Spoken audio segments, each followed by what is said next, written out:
Hi, it's Tony Marino, host of the super popular Newsmax Daily Podcast, a rundown of the day's top headlines and top highlights of Newsmax shows and interviews you may have missed, plus some sports, stock markets, and even some yucks, all packed into about 20 minutes. Search for the Newsmax Daily with me, Tony Marino, on your favorite podcast platform, and check out our entire lineup of great podcasts, including Greg Kelly, Rob Carson, and Jerry Callahan at newsmax.com/listen.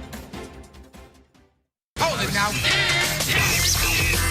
You are about to hear the most interesting, informative, thought-provoking, and funny show in America. On air and on the World Wide Web.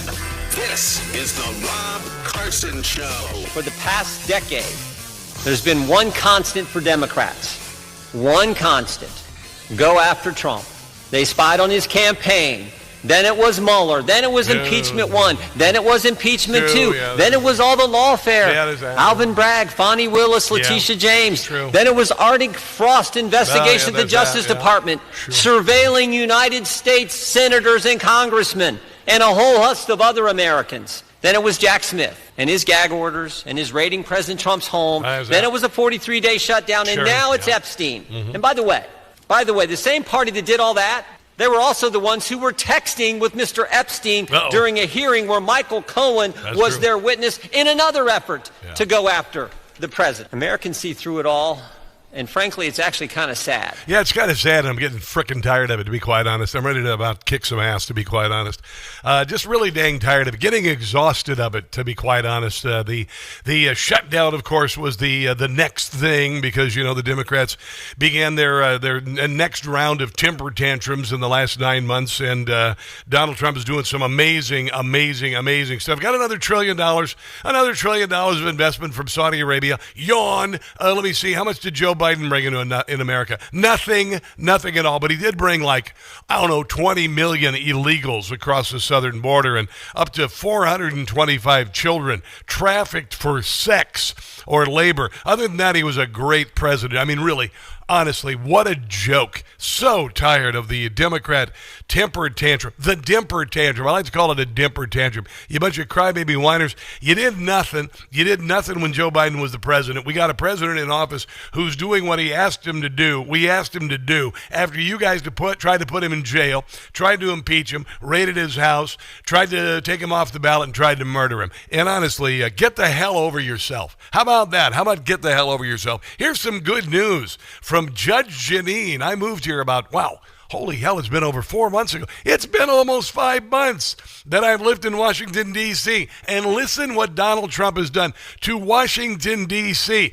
This is more than Joe Biden did in 4 years after he was installed after a rigged and stolen election. Everyone, it's Judge Janine. Here I am in D.C., and we're still talking about the surge. She is cute as a bug's ear. A little over 3 months. From August the 7th to November the 17th. And the number of arrests are 6,362. The number of guns seized are 610 guns. Wow. Now, you've got to put that in perspective. And I'm going to do that by comparing the numbers from what it was in 2023. Okay. All right. The violent crimes were 60% higher. Wait. You're saying that Donald Trump brought down violent crime in Washington, D.C., by 60%. 2023 than they are right now as a result of the surge. What else? Carjackings in 2023 were 80% higher. He brought down carjackings by 80%. That's historic. Homicides were 72% higher. He brought down homicides. For those who are Democrats, that's when people murder each other. And violent gun crimes were 75% higher. Yes. And you can see that the numbers go down a little bit in 24, but not really that much. No, not really. But that's because they defunded the police and they had to refund the police and everything. And so, of course, the rates are going to come down after Democrats caused the rates of murder and all these crimes to go up exponentially after the summer of 2020. Difference even between 90 days before the surge and the surge is dramatic. Wow. It shows a difference that it makes when law enforcement works together. I know. When the focus is instead of defunding them and calling them pigs and stuff, making sure that criminals are apprehended. Wow. When the deterrent effect of law enforcement being on the street is ever present, then we're able to really protect the people who live in the district. Isn't that just amazing? And I've been in here, like I said, almost 5 months, and every time I go into downtown D.C., it's just peaceful as can be. I'm thinking about going there on Saturday, maybe seeing the sights, maybe walking up to the Capitol and saying hi to everybody and all that. We'll see. I don't know, but it's nice to have a safe place to go. It is a nice place to go. I've been talking about the Democrat Party and why they are doing what they do, and of course I was right, because generally have common sense life experience, and I do a lot of research and whatnot.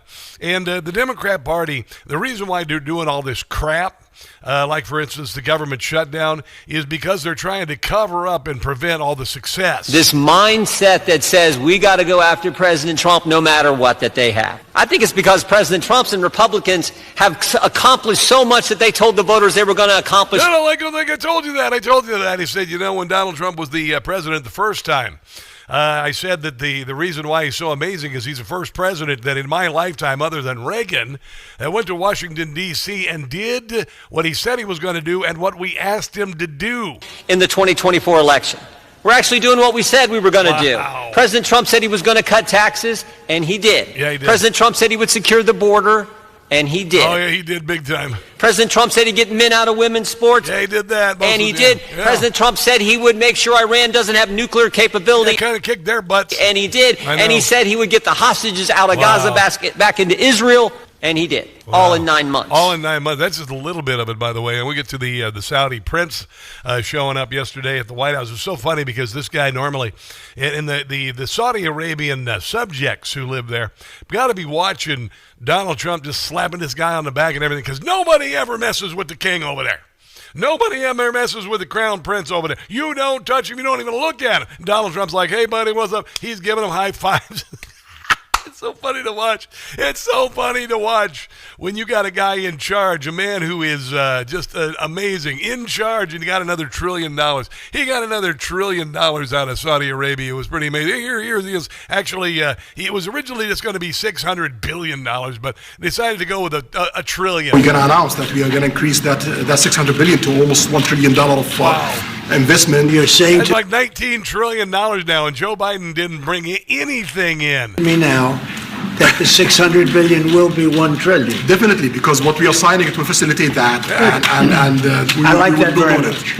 If you didn't see potential in the U.S., you wouldn't be doing that. Definitely, you don't want to lose money. As you said, Mr. President, it's the most hottest country in the planet. Yeah, we're the hottest country in the planet. Did you hear that? Better than when old Pudding for Brains was the president. Honestly, what a joke. Nancy Pelosi said he should be on Mount Rushmore. Should be Mount Rushmoron. I think they should put that in New York State if they can find a slab of granite to carve it into. Here is Donald Trump, just glad-handing, high-fiving. Normally, this guy never shakes hands. This guy's the friggin' crown prince. You don't mess with him. Donald Trump's over here smacking him on the back and everything. Does Trump blow him all away? No, it's another league, Mr. President. Mr. President, and Trump doesn't give a fist pump. I grabbed that hand. I don't give a hell where that hand's been. I grabbed that hand. Oh, man, it is good to see a president that is large and in charge, just to say the least. And here he is talking about, this guy's an Arab nation leader. And he's talking about expanding the Abraham Accords and bringing peace to the Middle East. Donald Trump has done that for the first time, I don't know, since Jesus lived. I don't want to use the word commitment, but we've had a very good talk on the Abraham Accords. We talked about one state, two state. We talked about a lot of things in a short period of time. We'll be discussing it further, too. But I think you have a very good feeling toward the Abraham Accords. Yes, definitely, Mr. President. We want peace for the Israelis. We want peace for the Palestinians. We want them to coexist peacefully in the region. And we will do our best to reach that day. Wow, man, that was that's kind of historic. Again, Joe Biden never did anything like that because he was going to bed at 9 in the morning and all of that stuff. ABC News, there was a little reporter there yesterday, and she was doing what ABC News, and Donald Trump gave her a little what for. Here is the ABC reporter confronting the Crown Prince. Your Royal Highness, the U.S. intelligence concluded that you orchestrated the brutal murder of a journalist. 9/11 families are furious that you are here in the Oval Office. Why should Americans trust you? And the same to you, Mr. President. Now, who are you with? I'm with ABC News, sir. You're with who? ABC News, sir. Fake news. ABC fake news. One of the worst in the business. A lot of people didn't like that gentleman that you're talking about, but he knew nothing about it, and we can leave it at that. You don't have to embarrass our guest by asking a question like that. Does ABC know their parent company, Disney, just built a Disney mouse castle in Riyadh? Yeah, that is true. That is true. They got a Disney mouse capital in Riyadh there. And I wonder what they charge for those little Mickey Mouse head waffles there, because, by God, at Disney parks, they're like $15. Trust me, I've been to Disney a few times. It wasn't on my dime, thank God. Here is Donald Trump going after that reporter again. Mr. President, why wait for Congress to release the Epstein files? Why not just do it now? You know, it's not the question that I mind, it's your attitude. I think you are a terrible reporter. It's the way you ask these questions. Yeah. You start off with a man who's highly respected, asking him a horrible, insubordinate, and just a terrible question. And you could even ask that same exact question nicely. You're all You can say please. Didn't your mom and dad say please, for God's sake? Somebody psychs you over at ABC. They're going to psych it. You're a terrible person and a terrible reporter. Remember George Bush? He'd just bend over and take it from the media. He was so freaking worthless. So worthless in front of the media. And this one has probably got the hires up at ABC messing their britches like Joe Biden used to do. People are wise to your hoax, and ABC's your company, your crappy company, is one of the perpetrators. And I'll tell you something. So why not just sign it now? I think the license should be taken away from ABC because your news is so fake. And it's so wrong. Yeah. And we have a great commissioner, the chairman, who should look at that. Because I think when you come in and when you're 97% negative to Trump, and then Trump wins the election in a landslide, that means obviously your news is not credible. And you're not credible as a reporter. So wow, I love the fact that he is giving the leftist media a little what for. This is something I've waited my entire broadcast career for, and I think it's glorious. We got a lot of stuff coming up. We're going to go to the Epstein file release, and we're going to get into these American truckers, how badly they've been suffering because Joe Biden, brought all these illegals in, and how many American truckers have been replaced by illegals who can't even read English. It is startling. We got Brigitte Gabriel on the show today. We got Thane Rosenbaum on the show today, and it's going to be awesome, I promise you. Let's take a break and come back. This is the Rob Carson Show.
Breaker 19, this here's the Iceman. You got a copy on me, Pigpen? Come on.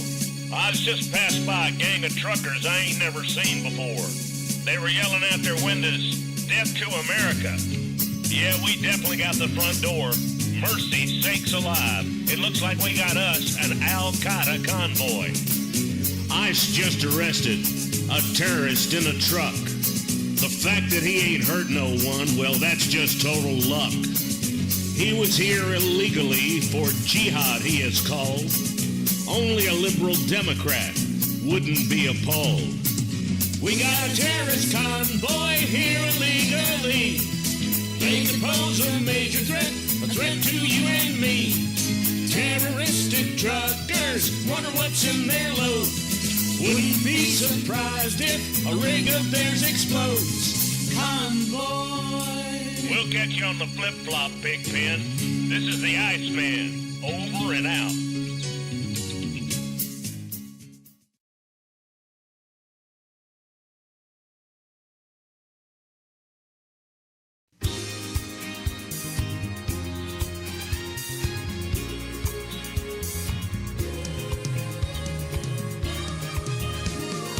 Drugs transported by boat. Venezuela, you best take note. Cartels, they're having fits, 'cause they're men. They were blown to bits. The drug boat, it now resides on the ocean floor. The drug boat, Marco says we're gonna take out more. Yes, their lives are in danger if they take another chance. 'Cause drugs, we won't tolerate. Shut it down before it's too late. No drugs. A boat that was filled with drugs.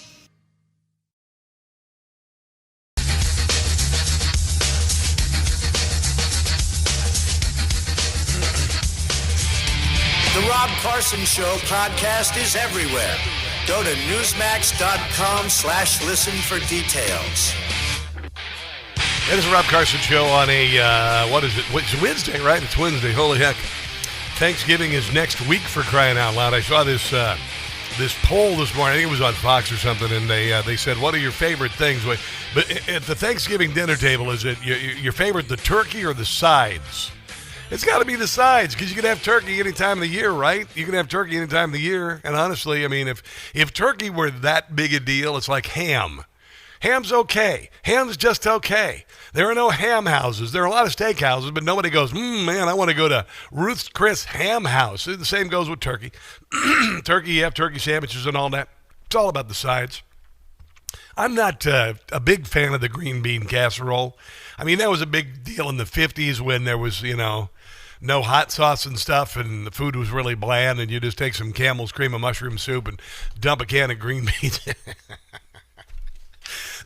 Bunch of green beans on it there, canned green beans, throw some of those fried onions on top. I like to do if I do it fancy, I'll do like real green beans, add a bunch of cheese. I'd add a whole bunch of cheese. I'd have a come to cheeses moment, throw them together, throw some nice onion rings on top of that, and then do it right. Do it absolutely right. But I always loved Thanksgiving when I was a kid. My mother would cook for 45 to 60 people, and it was outrageous. It was the best holiday of the year, not just because of the food. It was like the only time of the year we didn't fight. I'm excited about the holiday season. I really am. About the Christmas season, about the Hanukkah season. I'm very, very excited this year. I know you're thinking, really? You just got a divorce and everything. No, I really am. I'm really thrilled. I even have a visitor coming to visit me this week. You know who it is? You want me to give you? I'll tell you. Tony Kinnett is coming to D.C., and he's going to be live in the studio on Friday. We're going to be chilling together. It's going to be a blast. Oh, my God, we're going to be dangerous together. I don't know how dangerous. Neither one of us drink, but it could be pretty dangerous. This is kind of interesting. States across the country have potentially illegally issued about 194,000 commercial driver's licenses to foreign truck drivers who do not meet the English language standard. This is just freaking ridiculous. This is what Pete Buttigieg did as the transportation secretary. He was transphobic because he was afraid of transportation. According to Sean Duffy, the new transportation secretary, 200,000 CDLs, commercial driver's license, have been issued to foreign nationals. 194,000 is suspected of having issued illegally. Unbelievable. People can't understand the English language. They can't read signs. They don't know the rules of the road. That's a problem. Duh. CDL mills where foreign nationals were arriving in the U.S. and being pushed into the mills to secure CDLs despite their hardly any knowledge of American driving rule. This is frickin' just honestly. Can you just roll a grenade into the country and watch it explode? That's what Pudding for Brains did as the president of the United States. It's driving American truckers out of business and American trucking companies driving wages down. Then, of course, we had this news about this Uzbek terrorist driver. He's an illegal alien. They captured him in Kansas. Been awarded a CDL to drive a semi-truck by the state of Pennsylvania with Josh Shapiro. He's a poser. He's a poser as a governor of the state of Pennsylvania. Hopefully Doug Mastriano will someday be the governor of that state, and Pennsylvania will be great again.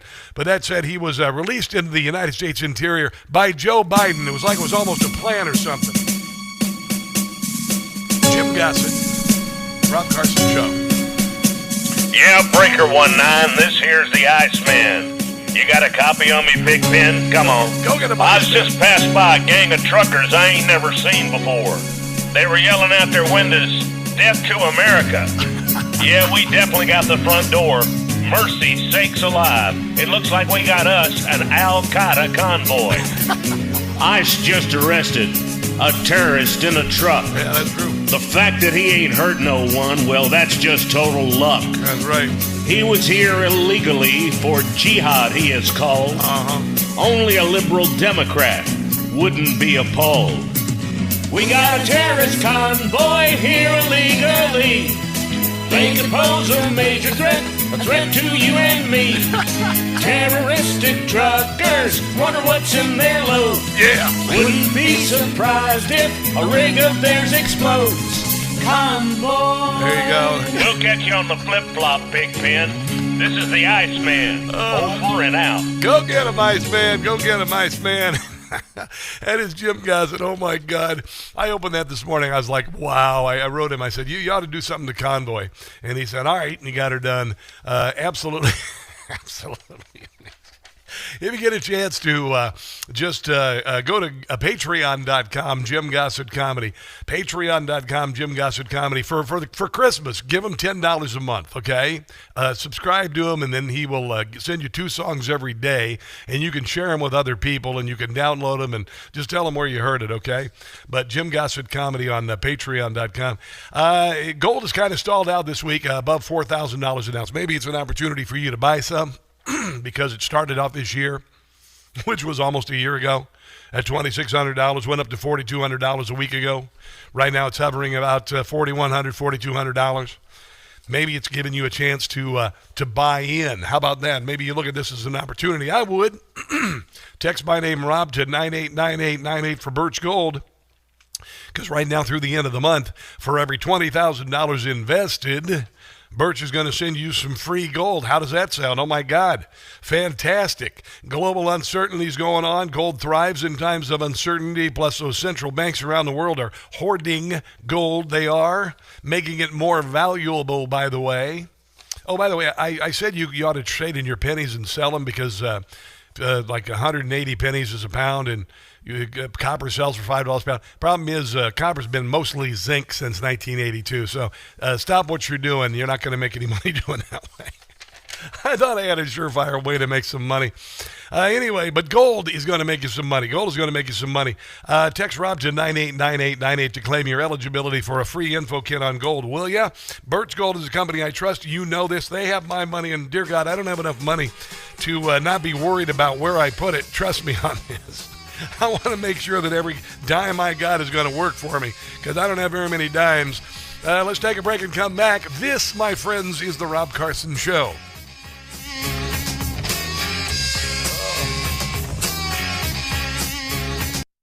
Hey guys, it's Rob Carson for Quince.com. I've lost some weight, been working out, I'm single again. I'm ready to look good. I've not taken the time to feel good about myself or shop for myself really for a long time, but I chose Quince. There's so many bad brands out there. Quince.com gives you the value and quality, not just cheap stuff that looks lousy, doesn't last. I got an amazing blazer from Quince that looks great with dress pants, khakis, or jeans, and I know it'll look timeless for years. Go to quince.com/Newsmax for free shipping on your orders and 365-day returns. Quince also has gifting covered beyond clothing, too. You can pick up anything for home, bath, kitchen, or travel. Give and get timeless holiday staples that last with Quince. Go to quince.com, that's QUINCE.com/Newsmax for free shipping and 365-day returns. That's quince.com/Newsmax. Give and get timeless quality staples that last this season with Quince. That's quince.com/Newsmax.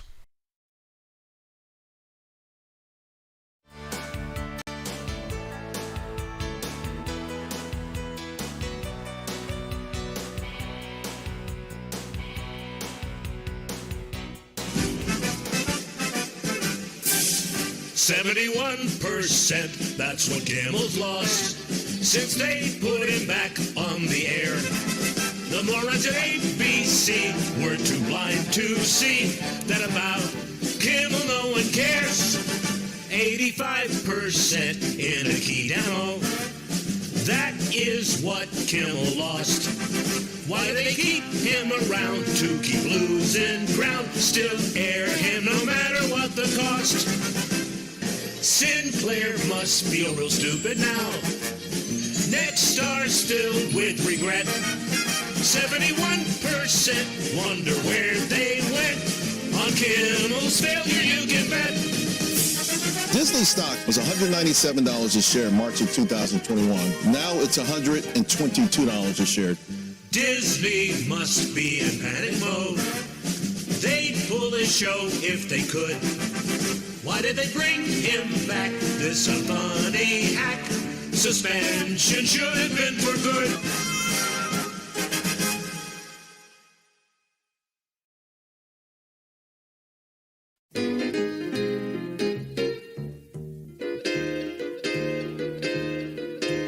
The town of Portland, I said in the guard, Antifa, they are gonna get you hard. The Democrat mayor's getting in my way.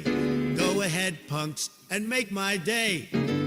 F around and find out. F around and find out. Schumer's gonna find out. I mean business and I'll get my way. Pencil neck and Chris Ray. For your crimes you will pay. You have both been found out. Hope you get a lengthy prison stay. Listen up, Hamas, I am warning you. Break the ceasefire and you'll be through. Democrats, hang your head in shame. For the shutdown, you're gonna get the blame. F around and find out. Mess around and find out. F around and find out. In the end, I'm gonna win the day. Find out.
we're taking our military cooperation to even greater heights by formally designating Saudi Arabia as a major non-NATO ally, which is something that is very important to them. And I'm just telling you now for the first time because I wanted to keep a little secret for tonight. I just heard him say, "Oh, that's nice. That's another point you won today." And signing a historic strategic defense agreement, which we just signed a little while ago. So congratulations at South Carolina. The Crown Prince yesterday in Washington, D.C. of Saudi Arabia, another $1 trillion invested with the United States of America. Talk about expansion of the Abraham Accords, and even said that he had hoped for peace between the Palestinian, quote-unquote, people and Israel. So, kind of an interesting meeting. Thane Rosenbaum, one of our favorite guests on this here radio program, legal analyst and law professor, joins us on the Newsmax Hotline. How you doing today, sir? Hey, Robbie. Good hearing your voice, buddy. You know what? You're the only person, other than my mother, that has ever called me Robbie. Away with it. Who you let get away with it? No one. Only in your mom. Let me just say, you got away with it this time. I'll keep that in mind. All right. So let's talk a little bit about what happened yesterday at the White House. I'm not all that familiar with protocol in the Middle East, but generally when it comes to the Saudi Crown Prince, you don't slap him on the back and you don't grab his hand and all that stuff. And I just think it's kind of funny to watch Donald Trump around this guy because he's kind of got the Crown Prince wrapped around his finger a little bit. What are your thoughts on this? Yeah, there's this thing about Trump that's really extraordinary, that when people say things like, well, he's not diplomatic and he doesn't follow protocols, it hasn't really hurt America with that, you know? That, like, the guy who's slinging hamburgers at McDonald's, yeah, that's a good thing. It's not a bad thing. Yeah. You know, there was a coldness to Obama's 8 years. A coldness. Yes. He wasn't warm. No. And Trump, I think, somehow gets away with what you're saying. Not, God forbid he should say Robbie. Yes. Well, he could call me Robbie all day. I mean, I would change my name to Robbie if he asked me to. But here's the kind of guy that goes, to the Saudi prince and is talking to him as if they're friends from the playground. I know, right? And I think I think it has broken the ice in a number of these instances where you're seeing countries that had no relation with the United States, where political leaders are getting up and saying, we would like to nominate Donald Trump for the Nobel Peace Prize. Well, what? I think it's also, I will tell you, I think there's a good deal of fear and respect also involved there as well. Yes. It's not all about Donald Trump being chummy and all that. It's hey, we're going to get along. You're going to do real fine if you get along with me. But if you bleed with me, you see what we did to Iran? Well, let's go back. You're right about that. Let's go back for a minute. Everyone believed that Hamas took this shot on October 7th because they thought that Saudi Arabia was about to sign the Abraham Accords. Mm-hmm. And at that point, with Saudi Arabia, the most important country in the Middle East, joining the Abraham Accords, the Palestinians thought, we are now totally forgotten. No one cares about us. And the only way they'll care about us is if we kill Jews. So let's just go do that now and make a big deal out of it. Yeah. And so everyone believed that was the fear, that they saw that. And the reason Iran was helping Hamas is because they wanted to stop Saudi Arabia from joining as well. It wasn't just Hamas. Yeah. It was also Iran. Didn't want to see Saudi Arabia shift to become a major ally. Yeah. So when Trump says yesterday to the entire world from the Oval Office, I would like to now think of Saudi Arabia as a quasi-NATO ally. Wow. That must have driven the Ayatollahs insane. Oh, my God. Right? They must have done it. Their hair is on fire, or turbans are on fire. Yes. Because they realize, oh, my God. Yeah. They're treating as if, that Saudi Arabia is being treated like the United Kingdom, yes. like France, yes. like Germany. Yeah. So I think you're right. I think that what Donald Trump did in assisting Israel in dismantling the nuclear arsenal of Iran, I think this step also endeared Trump to the Saudi prince, as if to say, isn't it great to have America as an ally? And you got to imagine that the NATO allies panties are twisted in a bunch over this, though. Well, sure. If you're Poland and your GDP is nowhere, yeah. And Saudi Arabia is when you think in terms of economically, it's a world power. Yeah. So what Trump, he's a businessman. Yeah. Trump thinking Saudi Arabia is NATO for us because we see them as a large financial center and that can only help America in growth. We're looking to grow our economy, and so why should we treat Bulgaria in the same way simply because Bulgaria is in Europe? Yes. Why should we treat the Dutch in the same way when you have Saudi Arabia? Yeah. Why not let the Crown Prince know that we see him in our eyes as a player, as if he was in Western Europe? Well, you look at the how the Middle East has changed, and this has been a long time coming.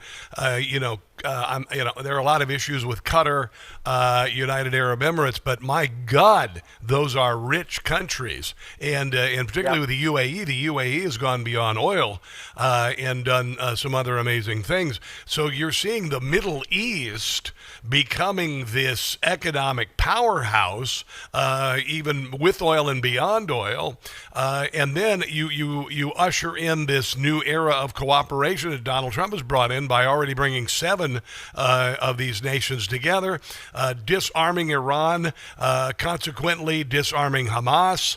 Have you heard of any massive terrorist bombings around the world in the last 90 days or so, or a year? Hasn't it been kind of quiet? It's been kind of quiet, hasn't it, Thane? It's been kind of quiet. It's been very quiet, and I think Donald Trump and Israel working together has given ISIS and other terrorist organizations something to think about. Yeah. Hezbollah was eliminated in a number of weeks. Yes. The Houthis, have been degraded. Where's Iran ISIS? Isn't even, Where's ISIS? ISIS. Yeah. No one, and that we know from the first Trump administration. Wow. So this is a guy who, when he says this is what we're going to do, we're going to do. During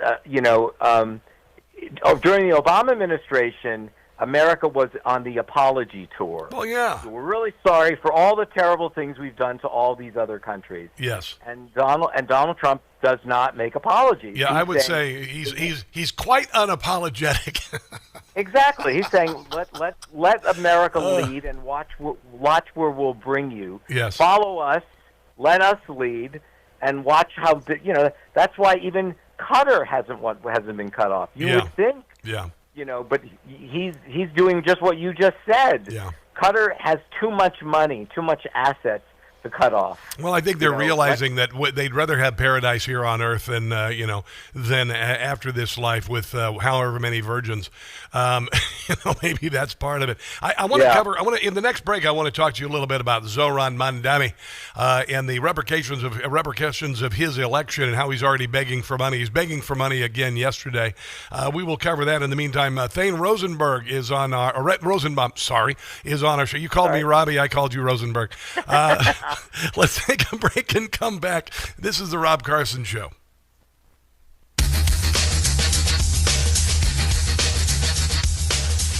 Texting enrolls you in a recurring automatic.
It's been 2 weeks since we won the election. We've been pretty busy. Reject the Democratic Socialist Zoran Mamdani. Too often, this is a time of just celebration as opposed to preparation. We want to make it both. A lot of these things are new, but one of them is pretty old. Fundraising. But why are we fundraising? Well, we have less than 50 days until we take office, and we have a lot to do. We have to vet the 50,000 resumes we've received. Thank you. We have to keep paying our incredible team. Thank you. And we have to plan not just our inauguration, but our policy implementation. Now, unlike the campaign, transitions do not get public matching funds from the city. So that 8-to-1... So this is the second time that Zoran Mamdani, the socialist, is begging for money, this time for his transition team as he becomes the mayor of New York City. Thane Rosenbaum's joining us on the Newsmax Hotline. Thane, a couple of weeks ago, there was this earthquake, a Democrat socialist that swept into power in New York City, unexpected. And everybody was convinced this was going to sweep across the country. You had a 42-year-old woman still depending on her parents who's never had a job in the city of Seattle. And I had a lot of conservative pundits telling me they were worried about, this rise of communism, socialism in America. And I said it was I think I put it very gingerly, a fart in a Cat 5 hurricane. And I stand by that. And I stand by that, Thane. And the reason being is there are literally trillions of dollars, and I had a study last week, trillions of dollars have left New York City and State, New Jersey, and California, 4 states like Florida and Texas. If socialism were such a destination, why, when Zoran Mamdani was elected, did not 1 million people say they were going to move into New York rather than leave New York? So I don't think this is going to cash on nationally. I think it's another 80-20 issue. Doesn't mean that New York is not kind of screwed. And then I might also add this thing. He is already talking about wanting to meet with Donald Trump. So what are your thoughts? Well, here's something. I guess you're suggesting that the anti-capitalists discovered that he needs capital. Yeah, yes, right? yes. All of a sudden, the guy that hates money says, you know what, I could use some money. Yes, So, that's number one. Number two, he was swept into office by a lot of young people who have no idea what socialism was and how badly it failed. No. They don't know. So if you tell people you get free stuff and the government should give you free stuff and doesn't explain and knows nothing about municipal finance, because he doesn't. No. He was a failed rapper. He's never had a job. So, all of a sudden, if you're talking about free stuff and you don't know how to pay for it, that's a problem, right? One of the reasons why Michael Bloomberg was so successful for 3 terms is he was a billionaire businessman. Yes. And one of the reasons Trump has been so successful in dealing with trade imbalances, he was a businessman. Yeah. He understood how to manage things. So I don't understand how anyone who voted for Mamdani thought, yeah, he says free stuff, but, we should really wonder how he's going to achieve it. That's number one. Yeah. Number two, I am of an age, Rob, that when I was a little boy in New York was starting to have a series of progressive mayors. Mm-hmm. The exact same scenario. Yes. 1965, when I was in kindergarten, is when New York started to collapse. Yes. We had a series of progressive mayors, and you know what we then had? Sanitation workers on strike, transportation workers on strike, teachers on strike. The city nearly went bankrupt in the mid-1970s. Oh, yes. Gerald Ford very famously said no bailout for New York City. Yep. The New York Post cover said New York dropped dead. Right? People forgot New York nearly went bankrupt. Oh, yes. And this was a good 15, 16 years of pain. And you know what happened? 1 million New Yorkers left, including my parents with their son. Yeah. 1 million people left. Yeah. So what you're describing is not hypotheticals. It is true. We saw it happen a little during the pandemic.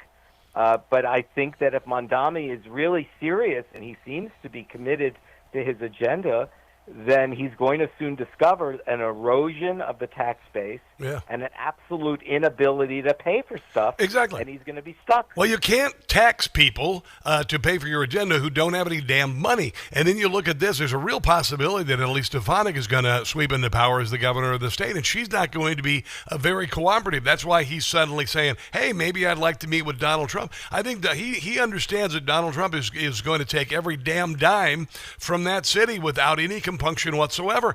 And there are conservative states now that are even more than in the 70s broadcasting to places like New York, come here and live. Because you don't have to do this. And listen, the successful people and the money-making corporations don't need to suffer this abuse. So good luck with your communist, socialist, revolution. If it were nationwide and you stole elections nationwide like they do in places like Venezuela, then you might have a case and you might be able to get away with it. But not in this country. It's just not going to happen. And then also, Stephen Miller was saying yesterday, did you hear about this? 40% of people who live in rent-controlled housing in New York are foreigners. So this is one of the reasons why he was playing to that demo for his vote. I would assume 100% of those votes went to him, right? Exactly. I mean, that was part of the strategy with the open borders. Yep. They would be open borders that would feel committed. They could be open borders led to voters. Yeah. People potentially who could vote for us, yeah, thanking us for opening the borders for them. Yeah. The problem is that people that come into this country, they need stuff too. Yeah. Everybody was promised stuff, not just American citizens, but the people that fled across the Rio Grande. Yeah.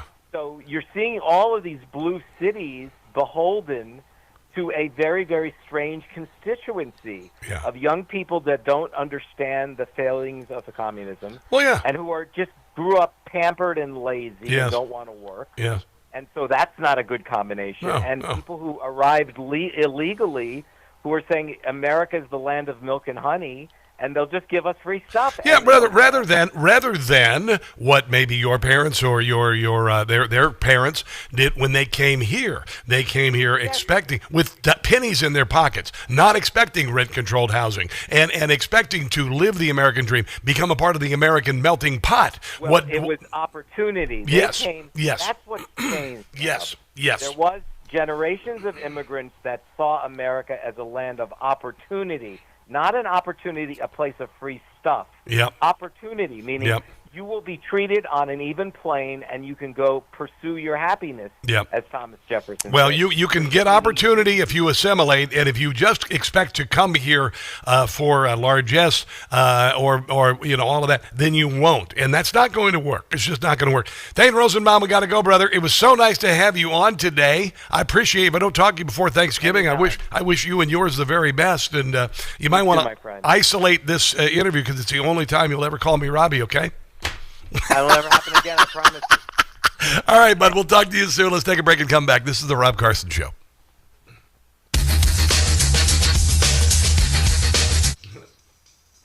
Funny.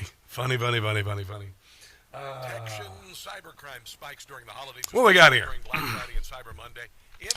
Facebook. Who's watching on the Facebook? Hold on. Let me get to the page. We've got a lot of windows open. I got so many windows open. The thermostat kicked on, for God's sake. It's terrible in here. What do we got here? Jordan refers Jack Smith, attorney for obstruction. Okay, we got a lot of stuff going on. We got a lot of news breaking right now. I'm gonna have to get to and have to learn a little bit more as some things are happening. Pam Bondi's got some stuff going on. Who's watching on the Rumbly Roo? You drink it. Yo, what up? Dr. Office prepped a Thanksgiving box with a 10-pound turkey. Bewildered. I don't know what that is. Who's watching here? I went cold turkey to stop smoking. Not an easy task. My mom did that. Actually. She did it years and years and years ago. Zoran Bandami was thinking he could still be funded by the Soros, etc. But he's, you cannot, the moist dream of the class of 1968 does not exist without other people's money. And when you run out of other people's money, then it don't happen. It don't happen. It's just the way it is. And that's why it's going to fail. That's why Seattle's going to fail with Veruca Salt as their mayor.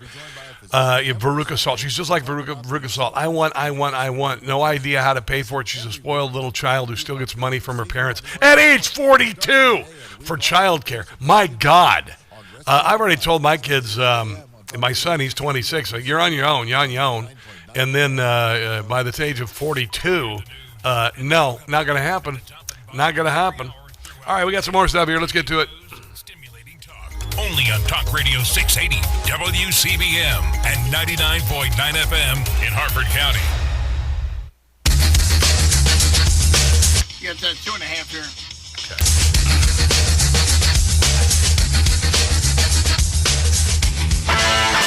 Hey, this is the Rob Carson Show. We've got a lot of stuff to get to on the radio program. I'll go ahead and just introduce this now. We will definitely hit it on the other side of the break.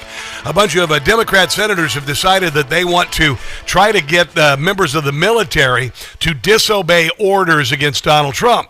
I'm Senator Alyssa Slotkin. Senator Mark Kelly. Representative Chris DeLuzio. Congresswoman Maggie Goodlander. Representative Chrissy Houlihan. Congressman Jason Crow. I was a captain in the United States. By the way, the diverse faces of the Democrat Party, all white people, all of them liberal Karens and mostly emasculated men, even old Mark Kelly. Navy. Former CIA officer. Former Navy. Former paratrooper and Army Ranger. Former intelligence officer. Former Air Force. We want to speak directly to members of the military and the intelligence community who take risks each day to keep Americans safe. We know you are under enormous stress. And we know that when Joe Biden was the president, we wokeified the military and drove recruiting into the toilet. And pressure right now. Americans trust their military. But that trust is at risk. This administration is pitting our uniformed military and intelligence community professionals against American citizens. No, they're like not. us. Not at all. all. You all swore an oath. To protect and defend this Constitution. Right now, the threats to our Constitution aren't just coming from abroad, but from right here at home. No, they're our not. laws are clear. You can refuse illegal orders. You can refuse illegal orders. You must refuse illegal orders. No one has to carry out orders that violate the law or our Constitution. We know this is hard and that it's a difficult time to be a public servant. But whether you're serving in the CIA, the Army, or Navy, the Air Force, your vigilance is critical. And know that we have your back. Because now, more than ever, the American people need you. We need you to stand up for our laws, our Constitution, and who we are as Americans. So this is the latest attack of Democrats who've lost on every other front. They're telling military and CIA to disobey their orders and then saying they have their back. How many military members do you suppose are going to take that? Are going to disobey orders and then think that these jackasses are going to have their back.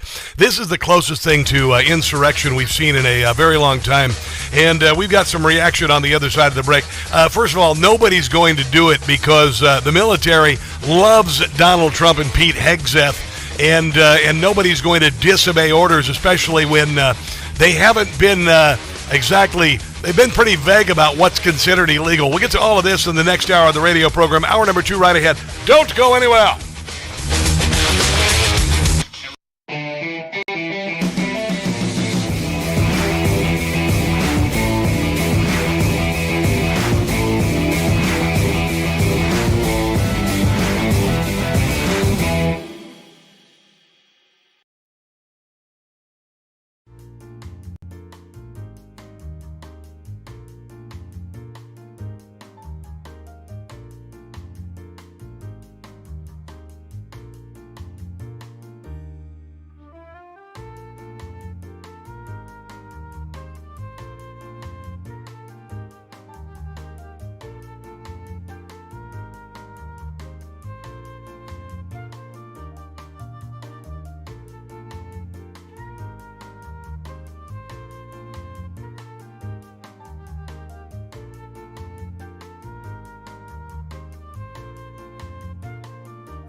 about to hear the most interesting, informative, thought-provoking, and funny show in America. On air and on the World Wide Web. This is the Rob Carson Show. That sounded pretty good there, didn't it? Yeah. That guy thinks I'm the funniest guy on television, in case you didn't know. Not sure if that's actually him, but, you know, we take these liberties. But anyway, welcome to hour number 2 of the show. I'm kind of excited. I just booked the tickets to Ford's Theater to A Christmas Carol. Yeah, it's kind of a unique position to be in, to live in Washington, D.C., and I love that play. I love that movie. I love that story. I love that book. I love it all. I love it. It is a timeless classic. It is the favorite of my entire life. And I'm going to go see it at Ford's Theater. Heck, can you believe that? I'm going to stay out of the balcony. I'm going to stay out of that opera box, though, with a hole in the door.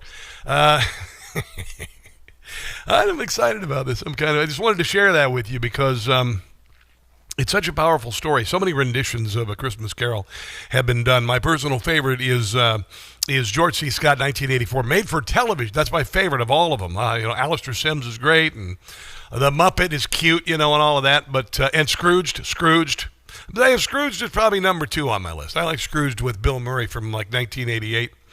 But I'm gonna go see it at Ford's Theater. If you're ever in D.C., let's hang out. Right? You and I would go and we'll do something fun.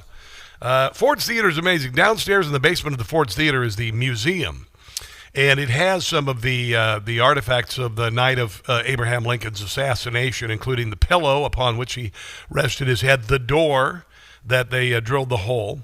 And oddly enough, Butler, Pennsylvania did a lousier job of Secret Service protection than they did at Ford's Theater.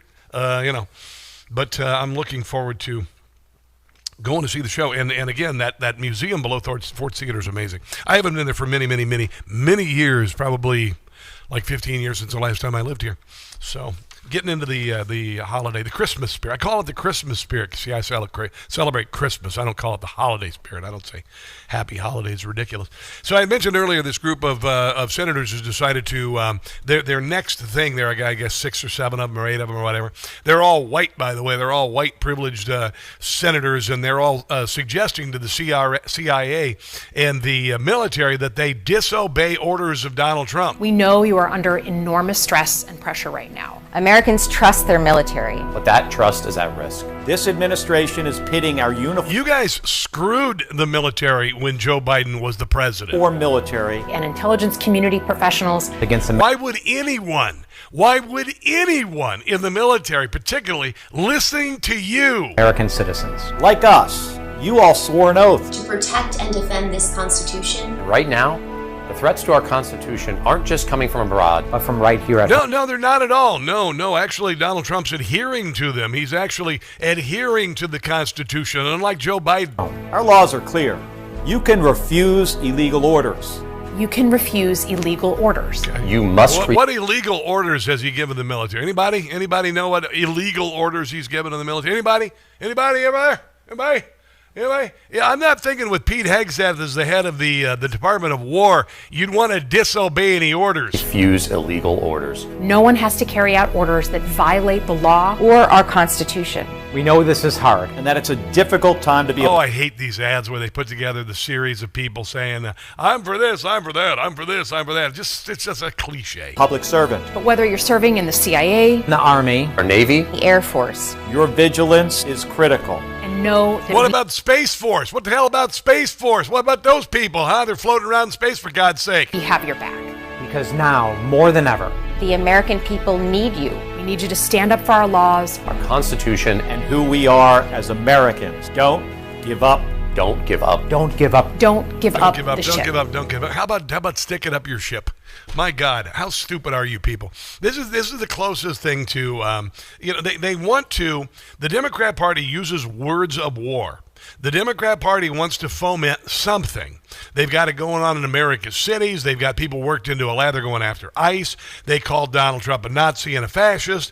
They have no King's rallies. And they're trying to foment some sort of insurrection. This is going to fail because the military is solidly behind Donald Trump, particularly with the Department of War and of course, Pete Hegseth in charge here. But I want you to listen to Elise Slotkin. She's one of the people involved in this, and she was in front of a town hall, and here she is, and I want you to listen carefully because she is leaning into an armed insurrection. Okay, they are leaning into this. They want something to happen, and they're playing with fire. They're playing with fire. They've tried everything else with Donald Trump. They tried every other thing, and now they're trying to, I guess, convince the military to disobey Donald Trump, which would be the worst mistake you could ever make as a military member. You will lose your career. You will lose everything. It will be over for you. And another thing, I know you're not going to because you love what Donald Trump is doing in the military. But anyway, here is she in a town hall. Listen to what she says to the veterans. Now, what do you suppose about veterans? Why would she appeal to veterans when it says to defy Donald Trump? Oh, because they have service in the military and they know how to use firearms. Democrats, if we are going to deal with the onslaught from the White House, need to A, have a plan. What is the onslaught from the White House? And B, get a little more alpha energy into our leadership. Okay, what does alpha energy mean? It means fighting energy, masculine energy, something that they have called toxic for many years. Okay, a little more alpha energy, and our veterans understand what this is. Yeah, our veterans understand what that is, because they have handled firearms and they've been into battle before. It is. They're skirting around it. They're trying to make it, they want to have plausible deniability. I told you the Democrat Party has been conducting a civil war with paid-for soldiers of fortune in Antifa and Black Lives Matter and all these other NGO-driven and paid groups that have fomented violence, $2 billion worth of damage during the summer of 2020, 30 people dead, thousands of police officer injuries, tried to burn down St. John's Church, went after Tesla dealerships. So they have a civil war, a civil war by proxy with plausible deniability. I told you this. And they're really... They're playing with fire. They're playing with fire. Here's Hannity talking about what they may be violating. Our Navy. The Air Force. Your vigilance is critical. And know that we have your back. This should shock the conscience and soul of every American. Article 2, Section 2 of our Constitution is very clear. Quote, the president shall be commander-in-chief of the Army and Navy of our country, the USA. Not Congress, not a former CIA officer, not a former astronaut, not Elise Slotkin. It is not just inappropriate for these Democrats to try and undermine President Trump's sole authority constitutionally as commander-in-chief. It is unlawful. A brazen act of subversion against our country. They appear to want a military coup in our country to take place. Yeah, that's what they want. And I'm telling you, you are playing with fire. You are playing with fire. Here is Lindsey Graham talking about the possibility of defying the orders of Donald Trump. But again, nobody's going to do it. Nobody's going to do it with Donald Trump as commander-in-chief because the military is solidly behind him. Nobody is going to turn their allegiance to those idiots in that stupid PSA. You've got United States senators and members of the House suggesting to our men and women in the military that they should be disobeying unlawful orders issued by President Trump and his military. I was a military lawyer for 33 years. I was a prosecutor, defense attorney, and a military judge. And if you're listening to this program tonight, I find no evidence that President Trump or anyone in your chain of command has issued an unlawful order to you. To the people who made these accusations, I'm going to write you a letter tomorrow, and I want you to tell the country what orders you think are unlawful. What did President Trump do wrong as commander-in-chief? You owe that to the men and women of the military to be specific about what you're talking about. If you're in the military, you need to follow the lawful orders of your commanders. You better. And Article 92, check it out. So what these senators and House members did was unnerving, and it was unconscionable to suggest that the President of the United States is issuing unlawful orders without giving an example. The hatred of Trump cannot spill over to putting our men and women in the military in jeopardy. You're going too far. Yeah, you are. And remember when Joe Biden was in charge of the military and they went all woke and everything? Jim Gossett did this. Fighting soldiers are depressed. I'm not too worried. Their morale is far from best. Remember when they had trans soldiers in there? If you're sad, change your sex, they say. Wear a dress and a pink beret. The Pentagon is so woke. Yeah, they're going to follow those jackweeds. General Milley, he's a joke. Oh my God, remember that joke? Whoever thought you'd see the day when fighting men could be trans or gay? Yeah, I'm pretty terrified of that, Army. We must turn this mess around. And we did. While sane people can still be found. Fire your missile. Stop what it. They like to say. 'Cause the DOD has gone really gay. Not anymore. Trained to fight on foreign lands, trained in combat, hand to hand, or hands everywhere. Uniforms match their lipstick shade, stiletto heels, and a pink beret. You know, I'm not so worried about it. But the fact that these people would do this should get them in some real problems and some real trouble. And I mean that 100%. They need to be investigated for what they're doing, because this is just their latest tool that is going to fail. And now they're treading into dangerous territory. Let's take a break and come back. This is The Rob Carson Show.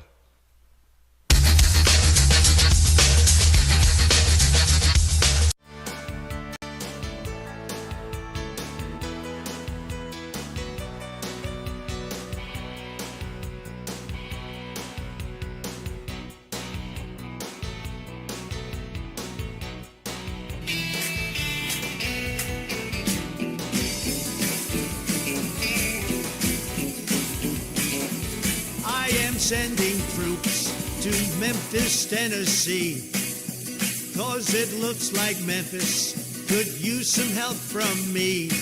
The mayor has done nothing to put criminals away. Memphis needs our help, and they need it there today. The city's run by Democrats who defunded police. They can't do their jobs or maintain the peace. I'm sending in the guard. Memphis needs it bad. Their mayor, Paul Young, that guy's really sad. Voted the most dangerous place in the USA. Wouldn't want to live there. Wouldn't want to stay. Sending in the guard. That call, it was mine.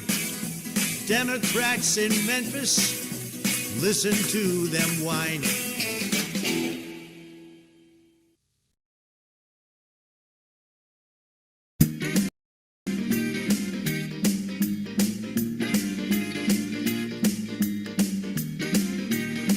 Well, I'm gonna pay a visit. I'm headed to the Everglades. Gonna see a brand new prison for folks arrested in ICE raids. I hear it's already getting all kinds of accolades. Alligator Alcatraz, it's where illegals will be kept. We're cracking down, unlike Biden, who was totally inept. It is something that the liberals in Florida cannot accept. California Alcatraz, I want to open that one too. Just imagine the hard time that real criminals will do. Alligator Alcatraz, I'm gonna take a tour of you.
Harford County.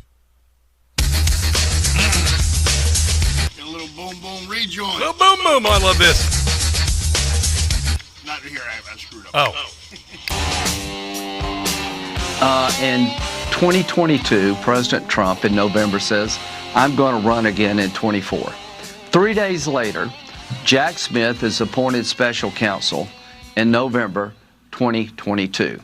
By August of 2023, there are 91 felony charges against him coming from New York, Washington, and Atlanta. My phone records were seized as part of this. I am tired of this. The third leading DOJ lawyer left DOJ in Washington to work for Alvin Bragg in Manhattan. What was that all about? Fannie Willis's boyfriend spent a day in the White House talking to the Jack Smith people. What was that all about? I think this was worse than Watergate, an effort to destroy President Trump, charge him with crimes that are just ridiculous, and come after people like me. Yeah. I'm not going to put up with this crap anymore. I'm going to sue. I'm Absolutely, going to sue 100%. And honestly, this is the latest thing. We got several senators saying they want military to disobey orders and the CIA to disobey orders without saying which orders supposedly are illegal. And they're flirting with fire. They've really crossed the line here. After all of the bullcrap they've done, including attempting to assassinate Donald Trump, they've really pushed it past the line here. And this sort of nonsense has got to stop. Has just quite simply got to stop. We will see how this develops, how the White House responds to it today. But it is, first of all, that they have the, that they think that anybody would go with them, that would march with the Democrat Party and say anybody in the military particularly would go with these jackasses. And say, okay, I'm going to disobey my orders and disobey Donald Trump because the orders are illegal. You've not said what he's done that is illegal. And honestly, first of all, I wouldn't say it's an empty threat because it is a threat. Just because nobody's going to abide by this doesn't mean anything. The fact that they would do this is an act of insurrection. And they should be in some serious problems over this. They should.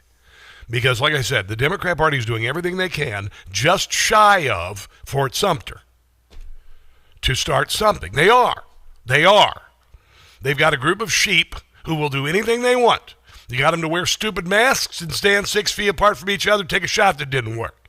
Then they went out and burned Tesla dealerships. Then they burned the country. They said that the country was racist and Christopher Columbus needed to go away. They will do anything that the Democrat Party asks them to.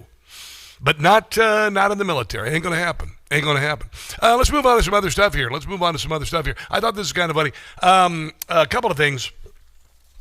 One of the awful things that Joe Biden did while he was the president, although he doesn't he had no idea what he was doing. 450 unaccompanied minors were abandoned under Joe Biden's border policies. This is a crime against humanity, by the way. We've been talking about this, and for some odd reason, this is not some sort of monstrous crime against humanity because it happened under Joe Biden's presidency. But 450,000 unaccompanied children who crossed the border during the Biden administration disappeared into the ether.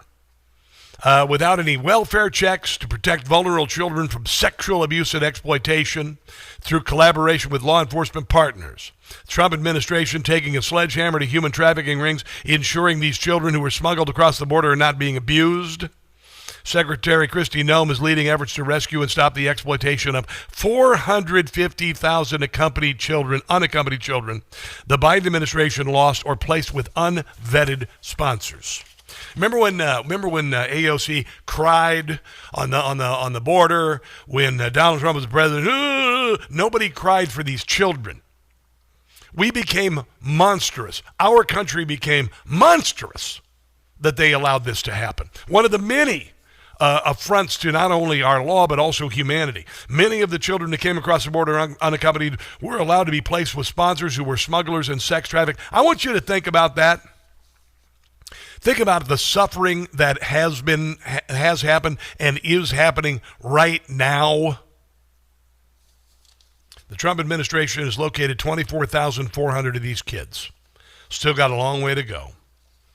The release by the DHS says that 12 states, Arizona, Florida, Georgia, Maryland, Massachusetts, Michigan, Nevada, New Jersey, New York, North Carolina, Ohio, Pennsylvania, Texas, sponsors of unaccompanied children have been arrested. Sponsors have been charged with various types of assault, rape, domestic violence, attempted murder, drug trafficking, and human trafficking. I want you to think about that. I want you also to think about that the Biden administration opened the border to 20 million illegals unvetted for criminality and disease, and also allowed a free flow of fentanyl, which killed hundreds of thousands of young people in our country. Did you ever see a PSA for fentanyl before Donald Trump became the president of the United States? I'm not letting this go anywhere. I'm not letting this go anywhere. It is so utterly, utterly insane that we did this, and then they denied it, and they said that the border could not be open. And we all know what it was about. It was about ushering in untold amounts of Democrat voters across the southern border and loading them up with all sorts of government largesse. Here is Rob Finnerty. He did a spectacular story on this the other night on Newsmax. I wanted to update you on something that my team found that will absolutely shock you. Ever since the election, Democrats have been trying to scare people into believing that Donald Trump and Elon Musk were coming for your Social Security, that they were coming for your Medicare, your Medicaid. They aren't. None of it was ever true, and now we have the proof. Yes. According to the Department of Government Efficiency, DOGE, Elon Musk's team has just discovered that immigration officials under Joe Biden were doing something that's never been done before. What? They were giving illegal aliens work authorization papers just 5 months after they filed for asylum. The Biden Immigration Department would then mail each illegal alien a Social Security number, no questions asked, no interview, no background check, and presto, you've got yourself a brand new Democratic voter. And all it took was the sacrificing of 450,000 children and the deaths of hundreds of thousands of young Americans to fentanyl. My God. Let's take a break and come back. This is The Rob Carson Show.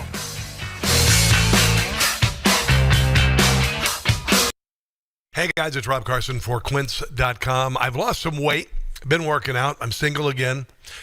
I'm ready to look good. I've not taken the time to feel good about myself or shop for myself really for a long time, but I chose Quince. There's so many bad brands out there. Quince.com gives you the value and quality, not just cheap stuff that looks lousy, doesn't last. I got an amazing blazer from Quince that looks great with dress pants, khakis, or jeans, and I know it'll look timeless for years. Go to quince.com/Newsmax for free shipping on your orders and 365-day returns. Quince also has gifting covered beyond clothing, too. You can pick up anything for home, bath, kitchen, or travel. Give and get timeless holiday staples that last with Quince. Go to quince.com, that's QUINCE.com/Newsmax for free shipping and 365-day returns. That's quince.com/Newsmax. Give and get timeless quality staples that last this season with Quince. That's quince.com/Newsmax.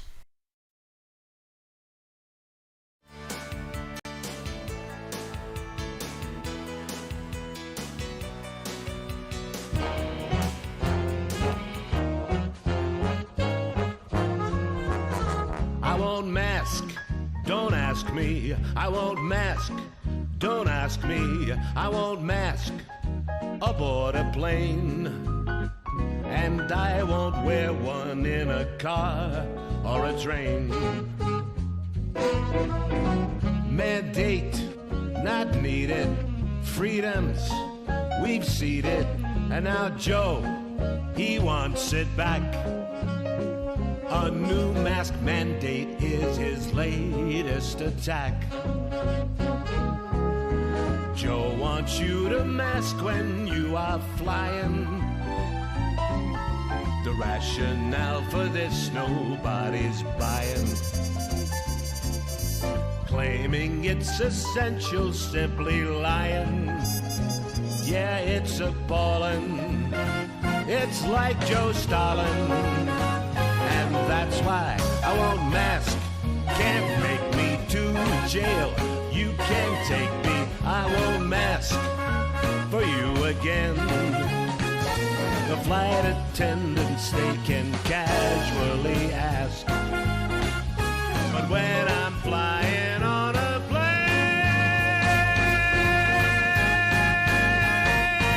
I won't mask.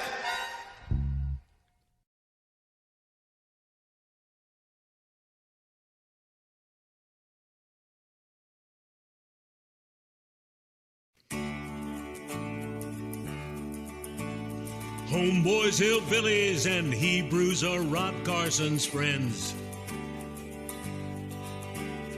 Better believe that they'll be friends to the end. Willie! A new coalition to promote freedom. They're all about liberty. The perfect trio to combat the left and look out for you and me. Mamas, please let your babies grow up to be homeboys. Hillbillies and Hebrews is who you should raise. You'll receive nothing but absolute praise. Homeboys, hillbillies, and Hebrews are saving this country. They love this land and they'll give you a hand. We need to give them our thanks. Homeboys, hillbillies, and Hebrews are friends to this nation. They've got our back when we're under attack. Homeboys, hillbillies, Hebrews.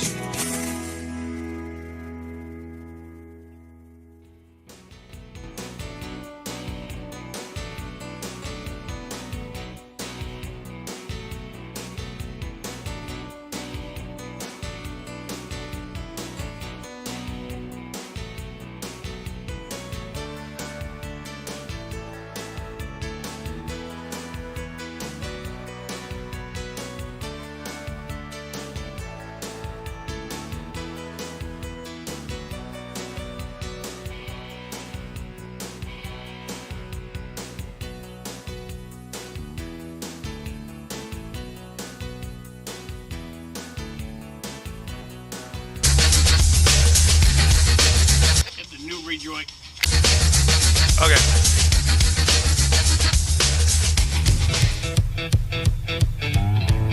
Would I launch strikes in Mexico to stop drugs? It's okay with me. Boom, boom, boom, boom. Bang, bang, bang, bang. Boom, boom, boom, boom. That is tight. That is tight. By the way, you know who that is? That is Big Head Todd and the Monsters doing their version of Boom, Boom, Boom, Boom. Awesome. That's awesome. Man, I love that. That's Redneck MacGyver. Ken put together that for us on the Rob Carson show. We got some great production elements. That's important, you see. That's important, you see. Want to get to we got to get to this Jeffrey Epstein thing here, and what's going on with Jeffrey Epstein. Yesterday, the House voted to release all the files because the Democrat Party has used the possibility that Donald Trump may have had something to do with Jeffrey Epstein, although they've looked past the obvious buddies of Epstein, like, I don't know, Bill Clinton, who had a picture of him, a painting, a portrait of him in a blue dress like the one he stained that Monica Lewinsky was wearing in the Oval Office back in the 90s. And all roads kind of point toward, I don't know, Bill Clinton going to his island and flying on his Lolita Express 27 times and his penchant for younger women. Other than that, there's really nothing to see here. You know, it's like Joe Biden. He's not really corrupt just because he got $27 million from the Chinese Communist Party and had 27 different LLCs or 30 LLCs with 9 different family members and thousands of classified documents in his home and in other locations. You know, there's nothing to see there. But boy, if Donald Trump's name or there was a picture of Jeffrey Epstein showing up somewhere, oh, he must have been screwing some children or something. Honestly, are you out of your friggin' minds? This is going to be honestly, just so utterly ridiculous. This is a young woman. She's on CNN, Lydia Moynihan, pointing out the obvious. Biden's DOJ did everything to bankrupt Trump, to put him in jail for 4 years. Don't you think that if there was any kernel of anything that they found troubling in those documents, we would know. They did everything else they could to weaponize the DOJ. I don't believe Why, that. if they had that smoke? Honestly, and then you got the clueless CNN panel going, oh, I don't know, I'm going to deny the obvious. I'm going to deny what is very obvious. Dare. Honestly, you people are so stupid. This is why Scott Jennings has become such a superstar, because he's sitting on that panel every day with a bunch of morons. Here's Jim Comer talking about the Epstein probe in Congress. The gentleman from Kentucky is recognized. Thank you, Mr. Speaker. As chairman of the House Oversight Committee, I've always believed that sunshine is the best disinfectant. Yeah. For years, the American people... Wow, in Joe Biden's Oval Office, or I should say in Bill Clinton's Oval Office, you probably needed all sorts of sunshine and bleach. Demanded transparency about Jeffrey Epstein and Ghislaine Maxwell's horrific crimes, and about the federal government's failure to protect the victims. The House Oversight Committee is conducting a thorough review of the federal government's investigation into Epstein. Our work goes far beyond the legislation before us today. We are committed to accountability, transparency, and justice for the American people and for the survivors of these appalling crimes. And they use the Jeffrey Epstein, the hinting at the possibility of a connection with Jeffrey Epstein. They've been doing this. They've been doing this for a while now, and they did it the night that the Democrats failed with their government shutdown. They said, "Oh, release the files," and so Donald Trump said, "Okay, release the damn files." Go ahead and release the files. And now the Democrats are saying, some other idiotic excuse. I have no idea what it is. They're losing, okay? We know that Hakeem Jeffries apparently got a whole bunch of money, or he was asking for a whole bunch of money way back in 2013. One of the people associated with his, political group or whatever, wrote a series of emails sent to Epstein by a Democrat aligned with the consulting firm that worked for Hakeem Jeffries. Here's one of the emails. Dear Jeffrey, we're thrilled to announce we are working with Congressman Hakeem Jeffries, one of the rising stars of the New York congressional delegation. Give us a call if you would like to get involved or with a dinner, or you would like to get an opportunity to know Hakeem better. For some reason, asked to go to Chuck E. Cheese. No idea what that's about. Anyway, he's an impressive guy who will be a progressive voice in New York politics for years to come. Well, his career's already over. He looks like a complete tool. Epstein, at the time of the messages, was a known sex offender, having pleaded guilty in 2008 to soliciting prostitution from a minor. But the Democrat Party will do anything for money, and they'll vote for anyone as long as they think they can win. Here is Mike Johnson talking about the Epstein files and how the Democrats could have given a rat's behind about it when Joe Biden was the president, and they had access to release all of them. But the truth is, the biggest proponents of this discharge petition were never actually interested in transparency or ensuring justice or protecting victims of this unspeakable tragedy, the Epstein evils. And how do we know that? Because the Democrats had every one of the Epstein files in their possession. They did. For the 4 long years of the Biden administration. Yep. The Biden Department of Justice had the files the entire time. And not a single one of the people who are so loud and animated right now, they never said anything about it for all those 4 years. None of them held press conferences. Nope. None of them demanded the release of the documents. Nope. And under Biden's DOJ, when they prosecuted just Epstein and Ghislaine Maxwell, not a single one of these Democrats. Why weren't they concerned about the victims then? They're so concerned about the victims. Why weren't they concerned about the victims then? Because the victims were still victims then, right? Am I right? Yeah. Here's Hakeem Jeffries being asked about the money that the people around him were begging from Epstein. Called Dynamic SRG, that says, we are thrilled to announce we are working with, the White House has been highlighting an email that I'm sure you've seen today that Jeffrey Epstein got in 2013. They say it shows you were soliciting money and dinner from an Epstein. The email was not sent from you. It was sent from a political consulting firm called Dynamic SRG that says, we are thrilled to announce we are working with Congressman Hakeem Jeffries. Shoot us an email or give us a call if you would like to get involved. What's your response? Do you recall that email being sent to Jeffrey Epstein from that team? Yeah, of course, I have no recollection of the email. I've never had a conversation with him, never met him, know nothing about him other than the extreme things that he's been convicted. But it does actually tie you closer to Epstein than anything Donald Trump ever did. And the most he ever did was like have a picture taken with him. And then he found out what Epstein was all about, kicked his ass right out of his golf club, said, I don't want anything to do with you at all. Don't want to have anything to do with you at all. Remarkable. Now, should I do this now? No, let's do it on the other side of the break. Because one of Epstein's victims was a wonderful young woman named Brigitte Gabriel, and she killed herself.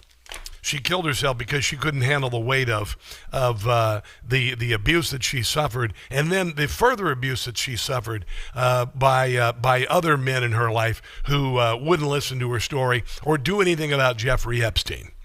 And on the other side, the ghostwriter who wrote her book, the book that was published posthumously. She talks about how she completely exonerated Donald Trump of everything and said that Donald Trump was a very wonderful man. So there is that. There is that. We will share that on the other side of the break. Let's take a break and come back. This is the Rob Carson Show.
Talk to you about WebRoot Total Protection for your computer. Cybercrime spikes during the holidays, especially around Black Friday, Cyber Monday. Falling victim to cybercrime is the last thing anyone needs. I'm constantly being fished for nonsense online. I haven't bitten, but they are always coming up with creative ways to tell you you're late on a payment, you need to update some payments, there's a great offer, there's this, there's that. And a lot of times you go, okay, I'm going to go ahead and give them a credit card number and all of that, and then you find out you're screwed. Or you find out your identity has been stolen. With my discount, 75% off, WebRoot Total Protection is less than $50 a year. Here's where you go to get 75% off. Webroot.com/Carson. Webroot.com/Carson. If you would like that, can you imagine? Backup protection, all-in-one device identity, privacy protection, $50 for a year. Are you out of your mind? Peace of mind for $50. Talk about the best gift you could give yourself or loved ones.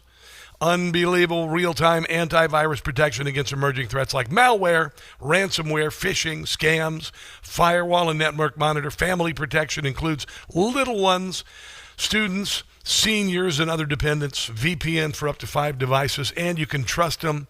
They've got a 90% retention rate. For 25 years, they've been doing it. Lightning fast and lightweight, scans 6 times faster than competitors. I check it every day. And uses 33% or 33 times less space on your hard drive than competitors. 24/7 U.S.-based customer support for identity theft restoration. Webroot.com/Carson, 75% off for a limited time, only with my exclusive code, Webroot.com/Carson. So, for those of you who are saying that, and they've been hinting Donald Trump might have something to do with Epstein. There's something. Why don't you release the files? Release the files. Release files. So Donald Trump's like, okay, whipped out the files. Now the Democrats are like, Epstein accuser ghostwriter spills the goods. Virginia Giuffre called Donald Trump her hero, not a villain. Ghostwriter Amy Wallace, who co-wrote Virginia Giuffre's posthumous memoir, Nobody's Girl, which is so sad. And we always forget her name and who she was. She was a person, and this was her life, and she's no longer here.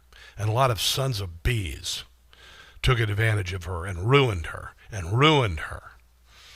Amy Wallace did an interview on CBS Sunday Morning, by the way, and here she is talking about Donald Trump and what a good man he is. Did she mention President Trump at all in your discussions? Oh, she absolutely did. I was in Australia in October, weeks before the presidential election. She was a huge Trump fan.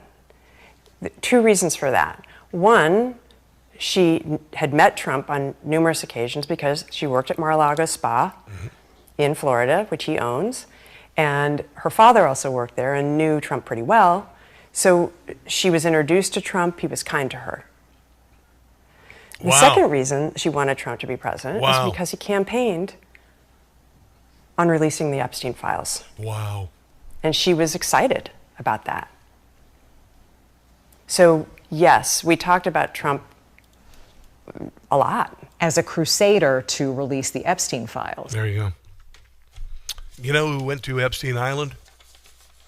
Bill Clinton and Al Gore. Yeah, they did. They did.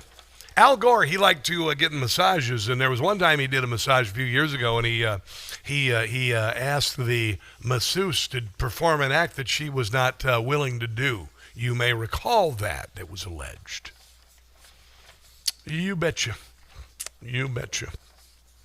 Let's go to, and I'll be interested to see whose names are in these files. George in California. George, welcome to the Rob Carson Show. What's on your mind today, my friend?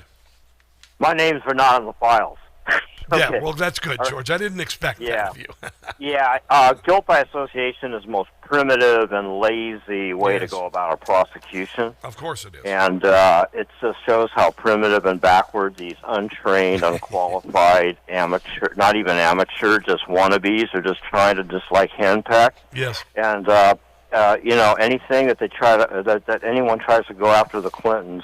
And I have not changed my mind on what Donald Trump said when he said he wanted to put Hillary Clinton in prison. I hope he sticks to that. I do too. We can't just let her get away with it on some kind of intimidation by this individual. Now, my understanding is Trump 86'd him from Mar-a-Lago. Yeah, he did. For that kind of suspicion. He did. Just on suspicion. Now, I met Melvin Bell. I forgot who it was. Did he defend Patty Hearst? Brother, I have no idea. No. Yeah, I'm just saying, I met Melvin Bell. I was in I think I was in diapers during that. No, I was in first grade when that happened. Right, yeah. So that doesn't make me one of those people he defended just because I met the guy. Yeah, You know what I'm saying? exactly. And, you Right. know, I mean, you look Keep at hammering it, man. I keep hammering it. Well, and listen.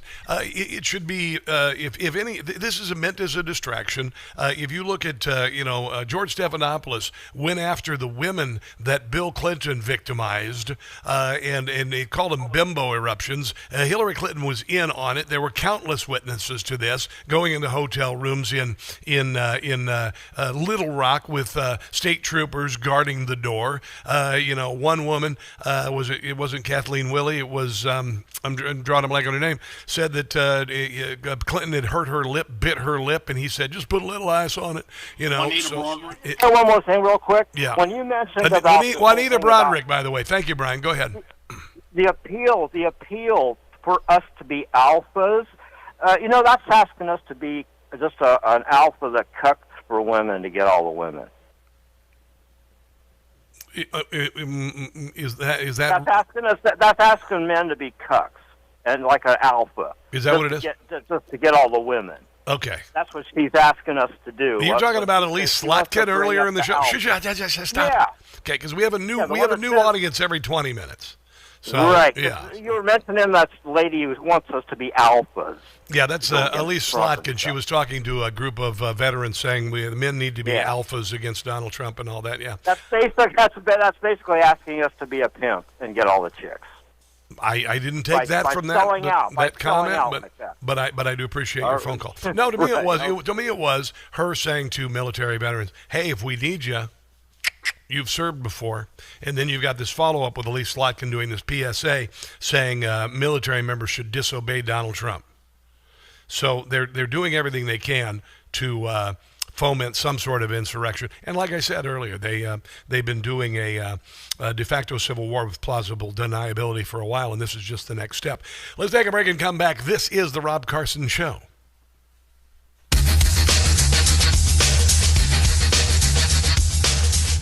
Hey guys, it's Carson for Birch Gold. It's that time of year when Birch Gold gives away free gold with every qualifying purchase. That's right.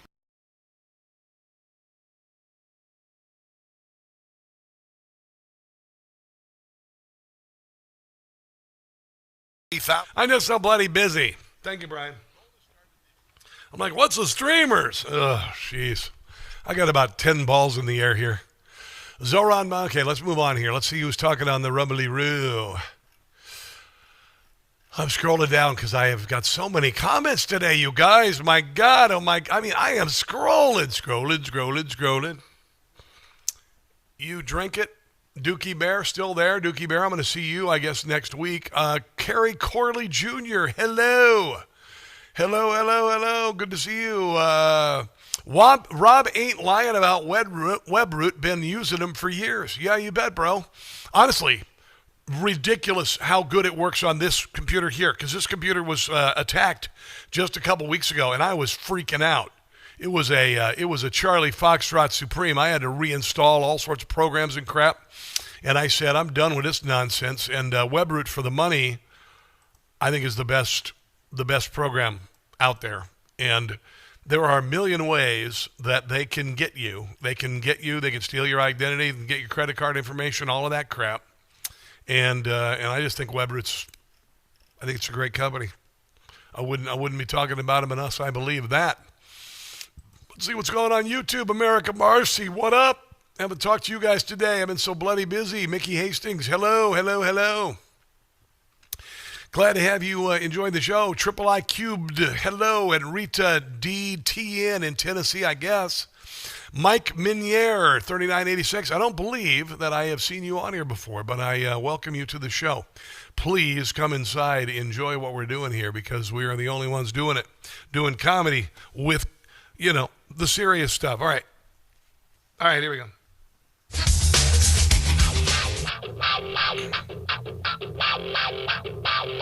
Who in it now? I'll be listening to a little Rage Against the Machine today at the gym. Today is the workout day.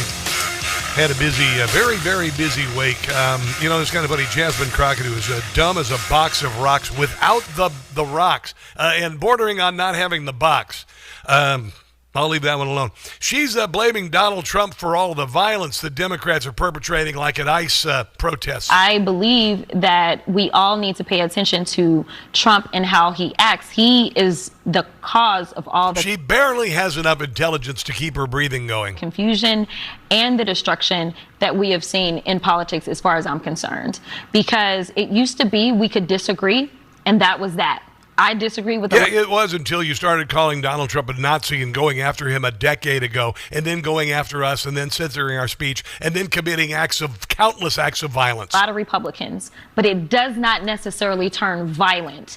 Ever since he's been introduced into politics, we have seen a consistent spike in the violence. You know, the amazing thing about the interweb is that things last forever. I disagree with a lot of Republicans, but it does not necessarily turn violent.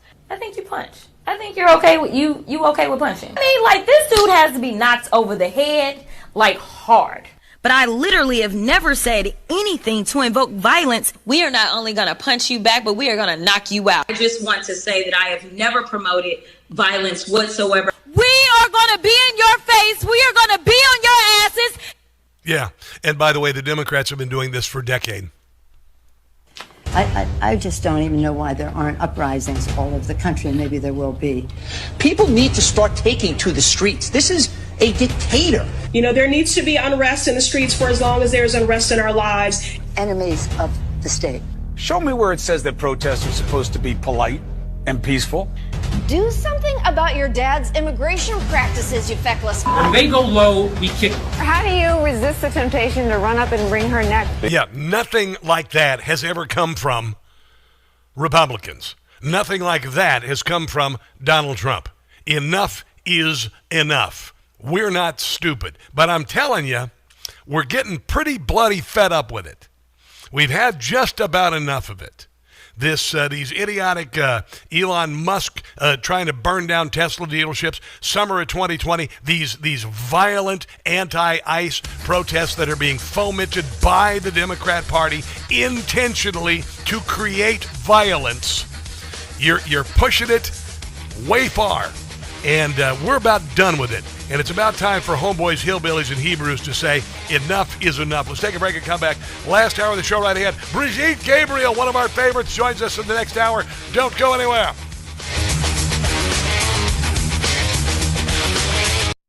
No blind rhetoric. No talking down to me. Don't tell me how to think. Don't tell me how to think. Don't tell me how to think. I trust Newsmax. Newsmax. They don't tell me how to think. They let me decide. Real news for real people.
now.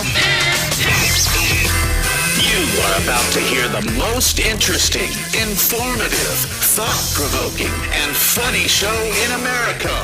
On air and on the World Wide Web.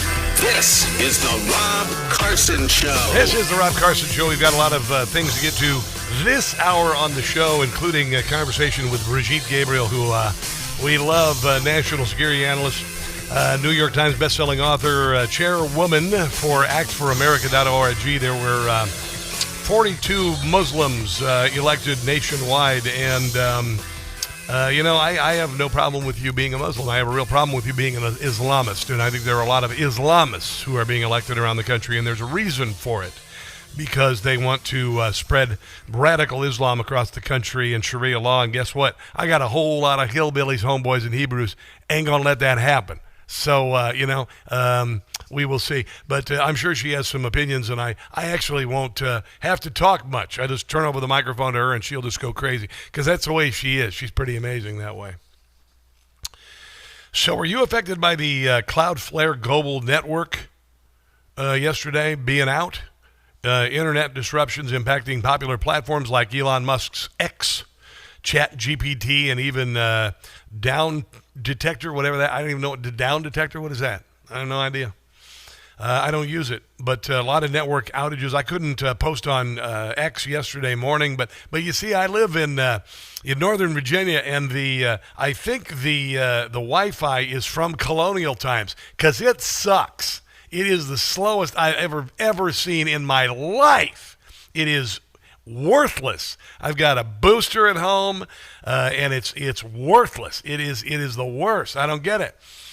But Cloudflare, the world's leading web infrastructure and security company, confirmed it was experiencing a significant issue with its global network in the early hours of Tuesday morning. I couldn't lock my door for my apartment because, you see, I got one of those electric locks, and you got an app. Okay. What would be easier? I've got a keychain, and there's keys on it. There's only one key. Well, there's an electric key now, and there's like, from my mailbox, there's an actual key, and then there's, for my storage unit, there's an actual key. But I could take the key and stick it in the lock and open and close or lock the door. Or I could download an app on my phone, apply for the app, register the apartment, have it go up to outer space or whatever the hell in the interweb, and when I hit a lock on the door, and then have it come down from outer space after a circuitous route, probably hundreds of miles, to lock my door. And yesterday it didn't work, so I couldn't lock my door. We live in strange times, don't we? Yeah, strange times. So anyway, the problem affected various services, social media platform. I already said that. Even some news, including Axios. Well, that's too bad. You missed your propaganda yesterday. Apparently there were a peak of 11,201 reports of issues at yesterday morning. Outages from major providers like Cloudflare and the Amazon Web Services. That happened about a couple weeks ago, and we got knocked off of the stream. Our stream was interrupted, just like Joe Biden's in the middle of the night, if he can actually get it going. But there you go, yeah. So there you go, and obviously due to the reliance of a handful of companies, massive companies, keeping the data flowing, which is kind of dangerous if you think about it. Kind of dangerous. Then there's this. My kids, I think my son got his first cell phone at 12. It was just your basic phone. You could text and all that stuff. I don't think he got a smartphone until he was on an iPhone until he was 16 or 18, something like that. 16. I think it was 16. So then my daughter, I think, got one around the same time. I'm very fortunate. Neither one of my kids are really into social media. My daughter is really not into that sort of nonsense, which I'm very... And I know this, by the way. I know this. Frazzled parents turned on screen time coaches.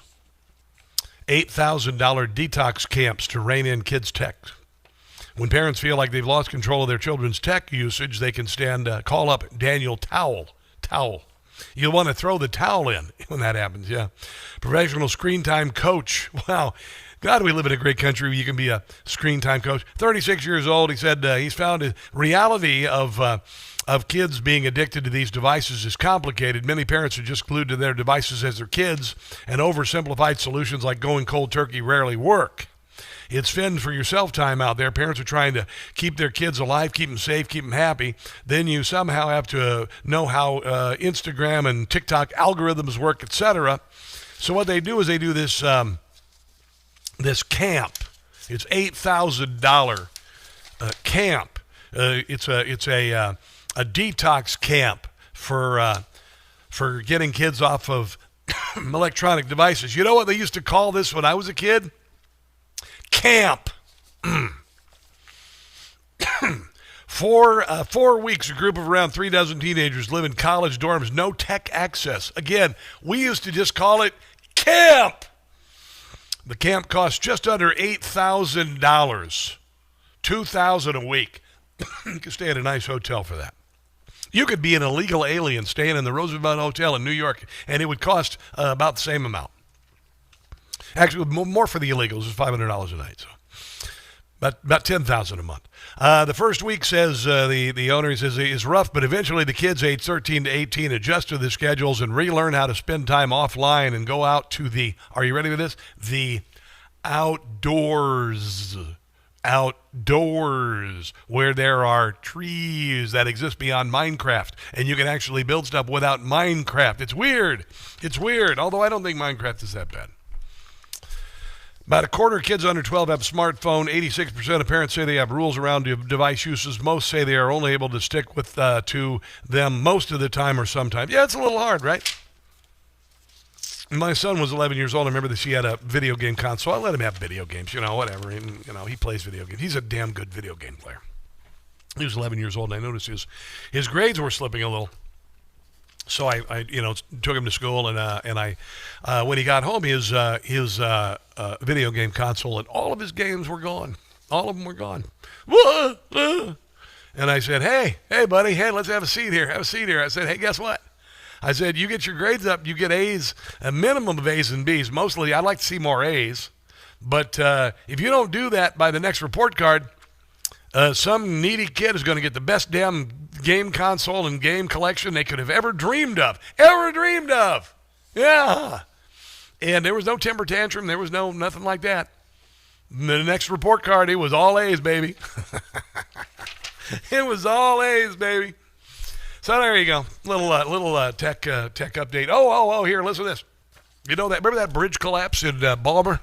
The Key Bridge. There's a lot of bridges around here named the Key Bridge. There's a Key Bridge here in Washington, D.C., because Francis Scott Key wrote the national anthem, in case you didn't know, in case you're a public school student in the last 20 years. He wrote the national anthem. The NTSB is blaming Maryland officials for failing to access Francis Scott Key Bridge vulnerability to the ship strikes, and apparently there was a cable on the ship that a single misinstalled wire that led to a total power loss that left the ship that smashed. It was called the Dolly. Without propulsion or steering right before the impact. Then, of course, it hit the bridge, which, honestly, it hit this damn bridge, and this whole bridge collapsed. What the hell was this? People drove across this bridge forever, and all it took was this dink and into the water. They ought to build the damn thing out of Lego. I think it would have been better off built out of Lego. But anyway, there was a loss of electric power due to a signal wire. Now, the bridge was supposed to only cost about $2 billion. And because it's in the state of Maryland and it's run by Democrats, including Wes Moore, the Fresh Prince of Maryland, is the governor. I mean, honestly, wow. He's more concerned about running for president like Gavin Newsom. It's going to cost a whole hell of a lot more, like almost $6 billion. Other news now, the cost to rebuild Baltimore's Francis Scott Key Bridge has more than doubled, with estimates as high as $5.2 billion. Wow. That overpass collapsed back in 2024 after a cargo ship hit one of its pillars, killing 6 construction workers and crippling the city's port. The bridge is not expected to reopen until late 2030, 2 years later than initial estimates. 2030. City officials say the price tag has jumped due to economic conditions and higher material costs, but that they're working with the Trump administration to try to speed up that rebuild. I'm thinking it's because Trump isn't in charge of the rebuild and the Democrat is in charge of the state.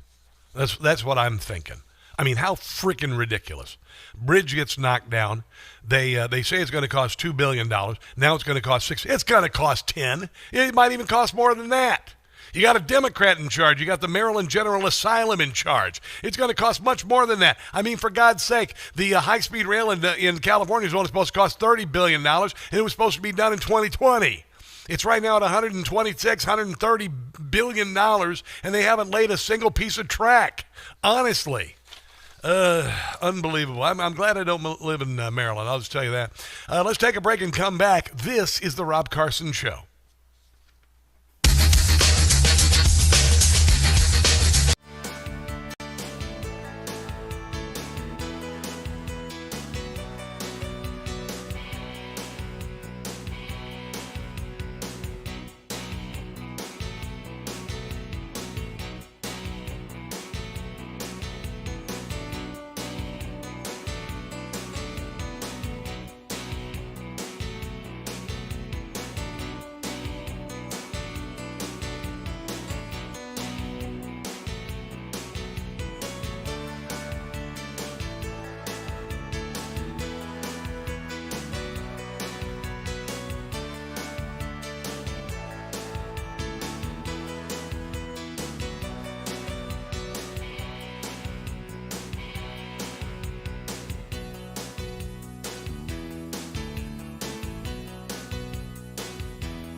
Have a rejoin. Dig it.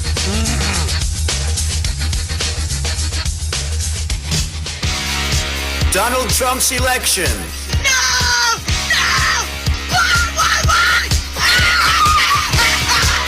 It's the gift that keeps on giving.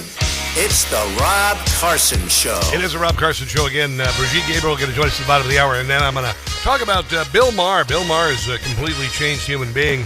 Got a little common sense in the last few years, mostly because the Democrat Party went bat guano crazy. And he has, and Gutfeld has some interesting comments about the left and the arrogance of Democrats and how Democrats never need to know anything. They just shout their mouths off, and they've got control of all the media and all the the Hollywood and all of that, so they can just shoot their mouths off and they can say, oh yeah, the election was fine. What are you talking about? You disinformation. And Patton Oswalt interviewed with Bill Maher. Bill Maher did an interview with Patton Oswalt. Patton Oswalt did the voice of the rat in Ratatouille, by the way, in case you were wondering. And he's a real lefty, and Bill Maher just crushed him because he showed what an ignoramus he is. But it's a metaphor for all the left and Democrats in general. They don't need to know much because they control everything. So there's that. I want to play this again because it's so damn fun. We have a trucker issue in this problem across the country. During the Biden administration, states illegally issued 194,000 commercial driver's licenses to foreign truck drivers who couldn't meet English language standards. Secretary of Transportation Sean Duffy, who unlike Pete Buttigieg is not transphobic, he's not afraid of regulating transportation. And it's driving American truckers out of business and American trucking companies driving down wages. And then, of course, the other day in Kansas, they found this guy from Uzbekistan who had been awarded a CDL license, and he's a terrorist. Yeah, so it's another way that another mess that we have to clean up because of Joe Biden and the Democrat Party and their attempt to get illegal voters in this country and stay in power. This is Jim Gossett. Yeah, Breaker 19, this here's the Iceman. You got a copy on me, Pigpen? Come on. I was just passed by a gang of truckers I ain't never seen before. They were yelling out their windows, "Death to America." Yeah, we definitely got the front door. Mercy sakes alive. It looks like we got us an Al-Qaeda convoy. ICE just arrested a terrorist in a truck. The fact that he ain't hurt no one, well, that's just total luck. That's right. He was here illegally for jihad, he is called. Only a liberal Democrat wouldn't be appalled. We got a terrorist convoy here illegally. Yeah, they go. They could pose a major threat, a threat to you and me. Terroristic truckers, wonder what's in their load. Wouldn't be surprised if a rig of theirs explodes. Convoy. We'll catch you on the flip-flop, Pigpen. This is the Iceman. Over and out. Iceman is in North Carolina now. Yeah, Operation Charlotte's Web. And they had a bunch of these punks out last night rioting and protesting, waving the flags of their countries in Central and South America. And thanks for identifying where we're going to send your rear ends. Thanks for doing that. Honestly, you have no business protesting in a country that is not your home, that you are there illegally in. Honestly, shut up. So done with this nonsense. So Patton Oswalt, who played a rat in Ratatouille, he was on with Bill Maher. Bill Maher, who maybe like John Fetterman hit his head or something. But anyway, he was on there and he was talking about first. Patton Oswalt is shooting his mouth off without any facts, which is what the left does. And he had no idea about all the gendered nonsense in California. Listen to how clueless this man is. This country is not as mature as it thinks it is. We elected Obama, and clearly the country freaked out. We're still living in that freak out. We are not as... We were never freaked out. We just didn't want a communist socialist as the president. Progressed and evolved and intelligent as we think we... See, you're not a progressive if you didn't vote for Barack Obama. Michelle Obama says that the country is not progressive enough to elect a woman. The problem is the Democrats keep electing unelectable, either stupid or corrupt women. We are, because we keep freaking out. The left freak out, too. The left freaked out about a lot of too. What did they freak out about? Gender, race, parenthood, schools, homelessness, crime, the border, education. Like we stopped being a scientific people. Like it's not scientific. But the left certainly stayed scientific. No, they didn't. Why not? Because they think gender that they went way too far with. That's not scientific. But how did I'm not trying to. How did they go too far with gender stuff? If I was teaching children, what I would teach them is there is a default setting for the human being, which is heterosexuality. That's not what we started to teach, which was that every baby is, I don't know, let's not even put it on the birth certificate. Yeah. That's what they wanted. Were we teaching that? Yes, When were we teaching that? Teaching it. It was a law here in California. See, to teach what? Don't put sex. So he's convinced that America's not forward-thinking enough, whatever, and he had no freaking clue what he was talking about. Now, this is Greg Gutfeld encapsulating, honestly, and this is a perfect distillation of liberalism in this country when they dominate the media and don't have to know D word about anything. His problem is that he can't argue because he never had to argue. Yes. Now, we're different. We know we're the minority. The networks, Hollywood, academia, they all lean left. Being progressive is the factory setting. So for us, we got to do the work. We got to pick up the contradictions and the angles. Yeah. We play defense. We read the memos, learn both sides, make arguments. This is why I do 10 hours of show prep for a 3-hour show every day. Those muscles have to be there. And as you can tell from this interview, Oswald's mind and his body hasn't been to a gym in years. To remain oblivious, the left can simply not watch Fox News or go on X. But the right, we have to stop watching movies, stop going to college, stop watching the Super Bowl halftime show. Oswald reveals that the left has no idea what's going on in the world, and their arrogance protects them from having to try. And they'll call you a fascist without even knowing what it means. Because the bubble gives them everything they need except reality. Yeah. My Maryland former friends, I remember we'd have a big argument about something, and they'd whip out the New York Times as their source. And I would go, are you freaking kidding me? And they couldn't believe it because they thought it was like sacrosanct, like the Bible. Here is Patton Oswalt with another lie about targeting trans. The left went too far with gender. Maybe that was a function of, okay, these people are scared. They're being targeted, and we're watching them be targeted right now. We're watching transgender people be targeted in a very aggressive way. So we are?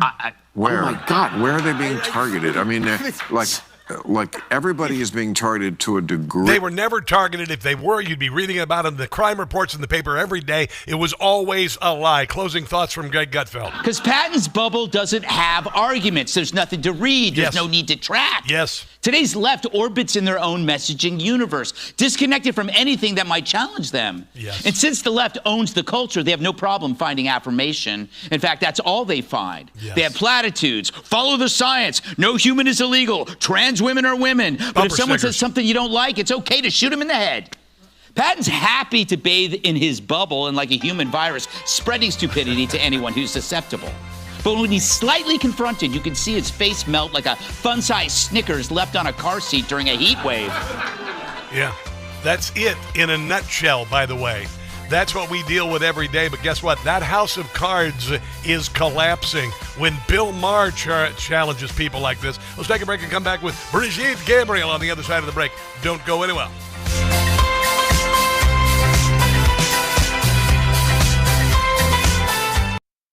Hey guys, it's Rob Carson for Quince.com. I've lost some weight, been working out, I'm single again. I'm ready to look good. I've not taken the time to feel good about myself or shop for myself really for a long time, but I chose Quince. There's so many bad brands out there. Quince.com gives you the value and quality, not just cheap stuff that looks lousy, doesn't last. I got an amazing blazer from Quince that looks great with dress pants, khakis, or jeans, and I know it'll look timeless for years. Go to quince.com/Newsmax for free shipping on your orders and 365-day returns. Quince also has gifting covered beyond clothing, too. You can pick up anything for home, bath, kitchen, or travel. Give and get timeless holiday staples that last with Quince. Go to quince.com, that's QUINCE.com/Newsmax for free shipping and 365-day returns. That's quince.com/Newsmax. Give and get timeless quality staples that last this season with Quince. That's quince.com/Newsmax.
I'm a journalist. I'm not a protester. This is my badge. Okay.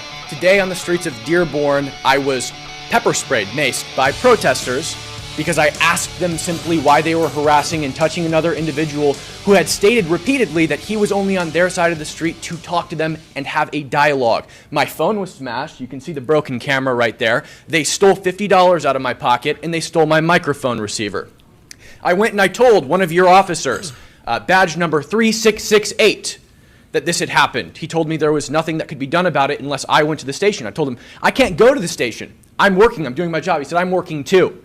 I said, yeah, and your job is to protect me and all of the people that are out here today. That is journalist Cam Higbee. He was part of a march yesterday in Dearborn, Michigan, which has been taken over by radical Islam. It is a hotbed for radical Islam. There was a terrorist attack near there that was discovered before it could happen. A couple of radical Islamists were going to murder a bunch of people. And there's no doubt about it. It is a major threat, as it is seemed to have been paused worldwide with Donald Trump, going after Iran and bringing peace to the Middle East. It is here. The tentacles have spread across this country, and there's nobody I could think of better equipped to talk about this subject than the one and only Brigitte Gabriel, national security analyst, New York Times bestselling author, and the chairman of actforamerica.org. Brigitte Gabriel, how are you today? Hello, my friend. I'm doing great and delighted to be back with you. Yes.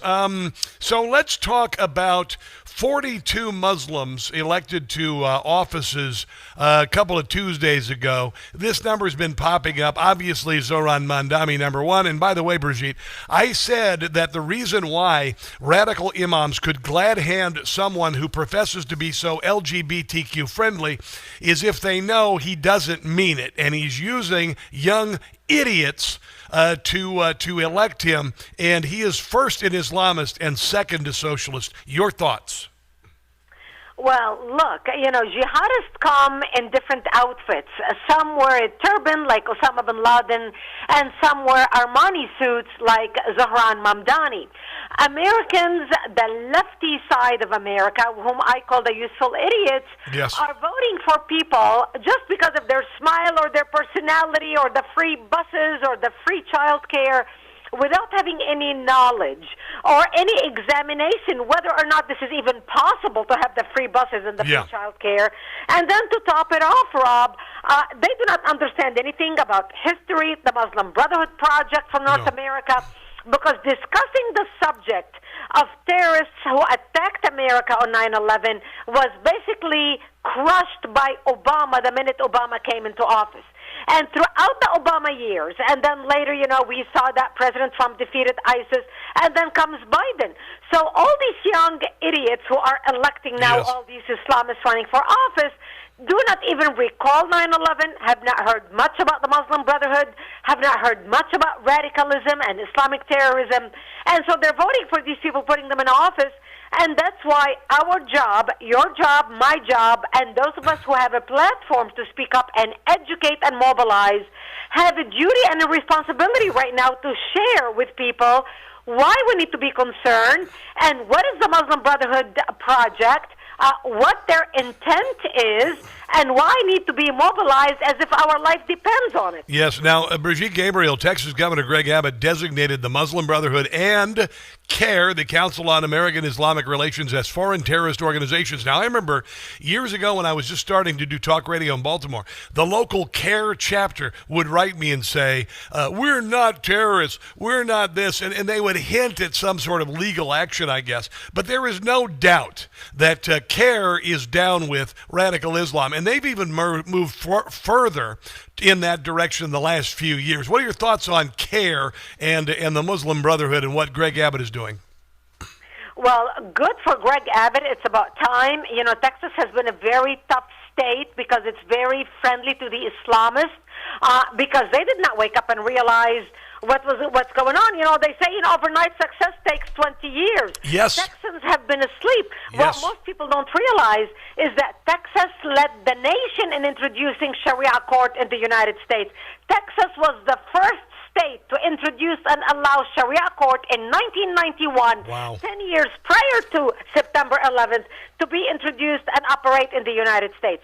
And since then, when I started my organization and I started working on passing laws that would slow down or stop Sharia law from being practiced in the United States, we introduced a bill called American Laws for American Courts, which says no foreign law that is not compatible with the United States Constitution should be allowed to be used in any American courtroom.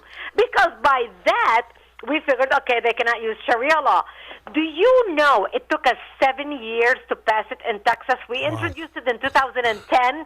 It wasn't until 2017 that Texas passed that law because the resistance from the RINO, the Republicans in Texas, we know the Democrats are on the side of CAIR, but the Republicans, it was like pulling teeth for them to pass that law.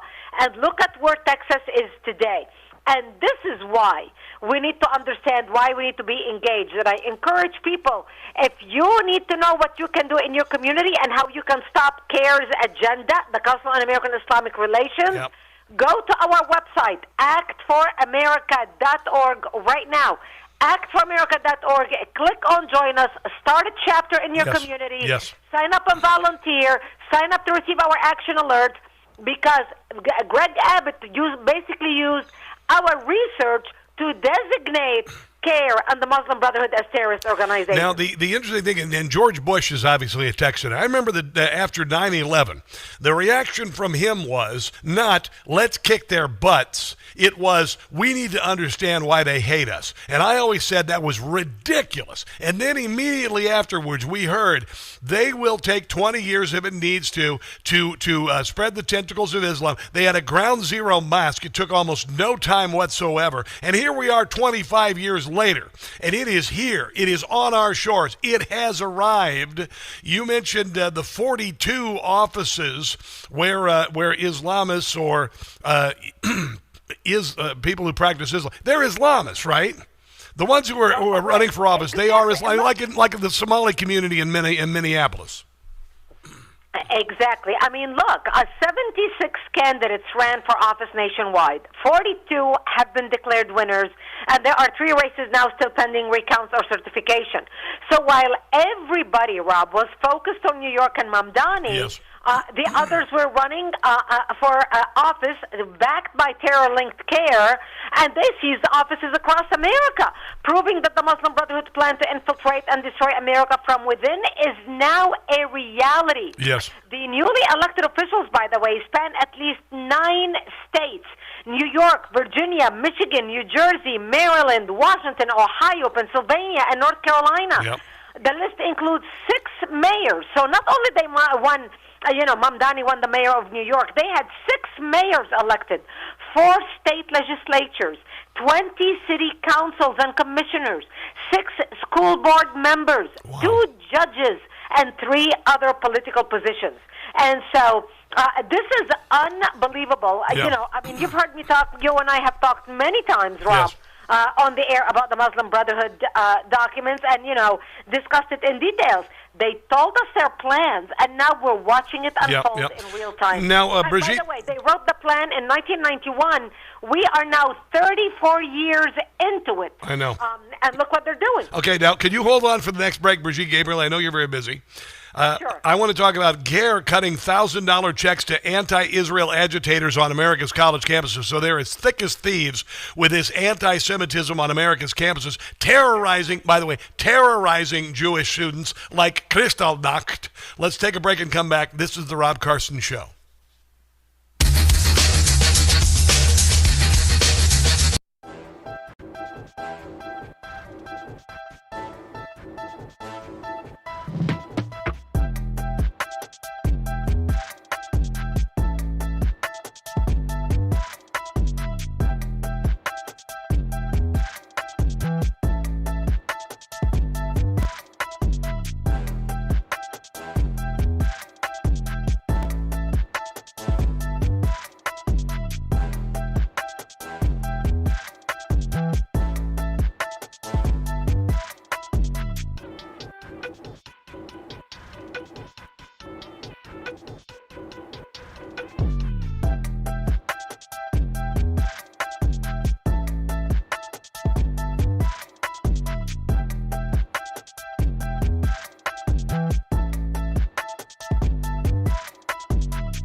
66.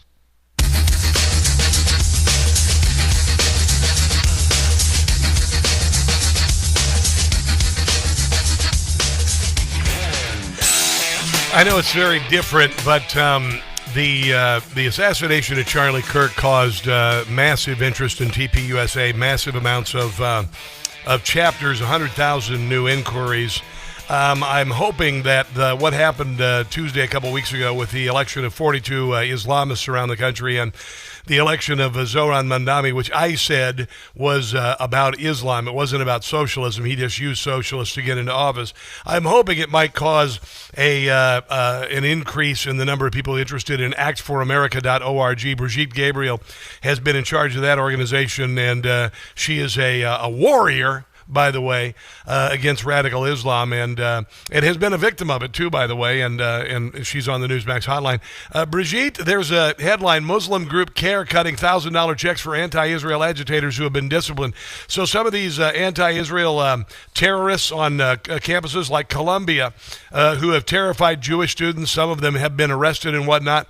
CAIR is cutting checks for them. CAIR is taking care of them after they've even been charged. There was one guy who was Ibrahim Burmal, who was arrested October 18th, sentenced to 80 hours of community service. He didn't get any punishment, and he actually was awarded a $65,000 fellowship by Harvard, among other things. But CAIR is deeply embedded in radical Islam and anti-Semitism on campus, isn't it? Yes, they are. I mean, look, they are one of the fronts for the Muslim Brotherhood in North America. They were listed number 22 on the Muslim Brotherhood Project. They started as IAP, Islamic Association for Palestine, and later changed their name to CAIR. This is how CAIR was birthed, the Council on American Islamic Relations, because they wanted a name that nobody can suspect. You know, the name CAIR. Oh, yeah, CAIR. And so nice, and, you know, and of course they capitalized on the uninformed American society, the trusting American society, to believe whatever they tell them. Of course. But CAIR is actually, you know, we call them, you know, the radical Islamists, but they are actually your next-door neighbor Muslim that everybody thinks they're so wonderful. They are just wonderful people. They're highly educated, and yes, they are, but their loyalty lies somewhere else. CAIR not only has a 501c3 but and a 501c4, but now they have a super PAC. They have a federal super PAC, the Unity and Justice Fund, which is weaponized a financial engine funding and winning U.S. elections and mobilizing people. CAIR has been mobilizing Muslims, Rob, and mosques as political launch pads to build campaign infrastructure and support a machine, an activism machine, whether on college campuses or whether in the community, to impact city council elections, school board elections, state delegates election, etc., etc.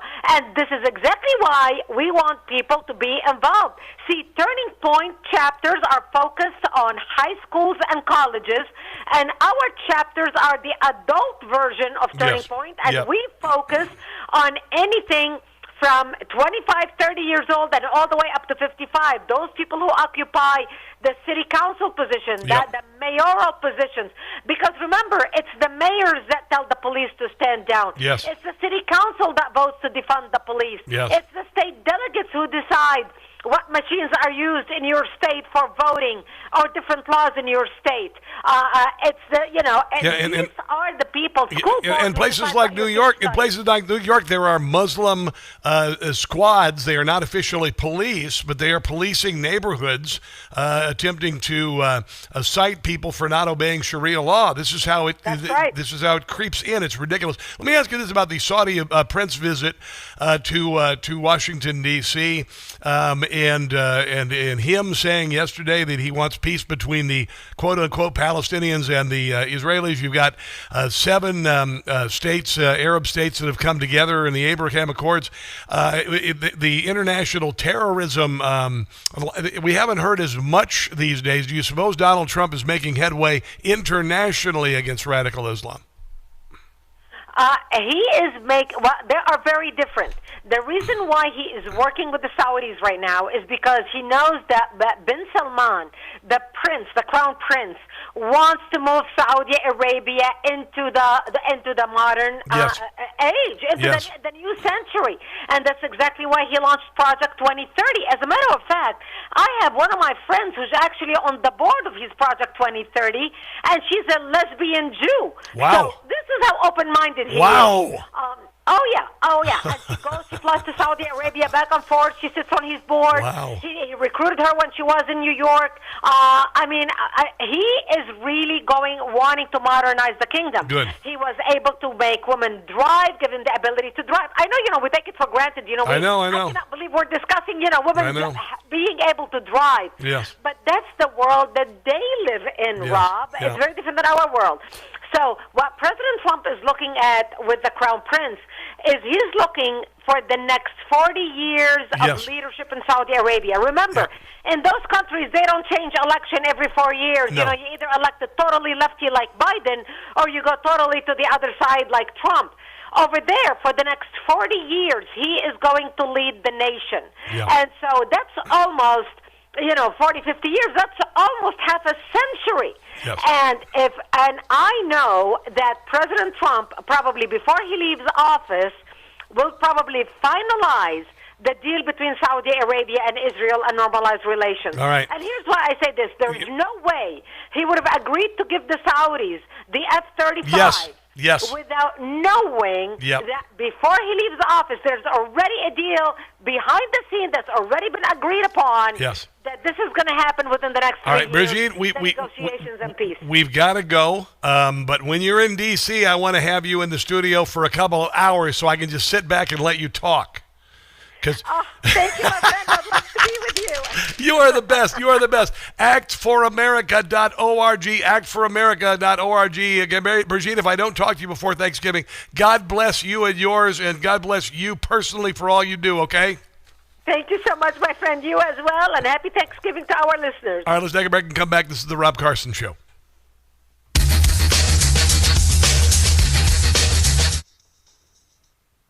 She is one of my favorite people. She's one of my favorite people. I feel so lucky.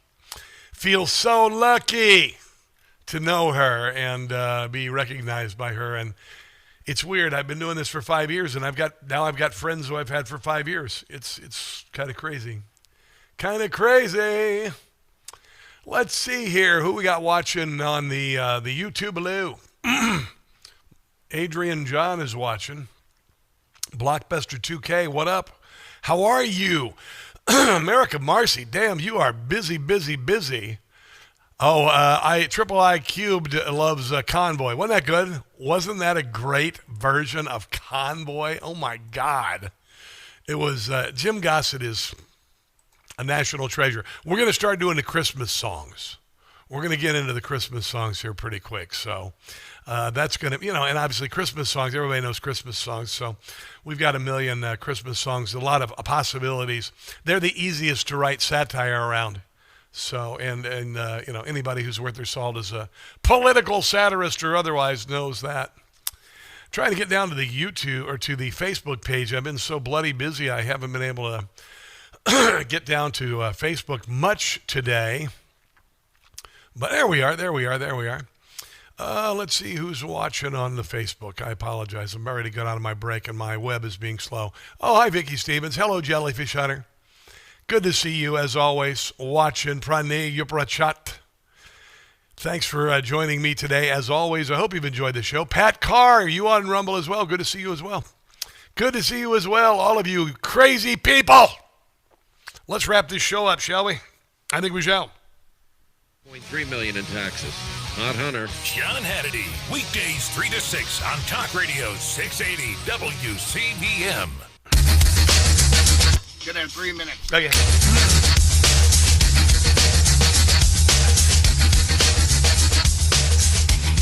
One of the most bizarre sports you've ever heard of is catching on. I'm going to share that with you in a second. It's that time of year. Birch Gold gives away free gold for every qualifying purchase until, the end of the month.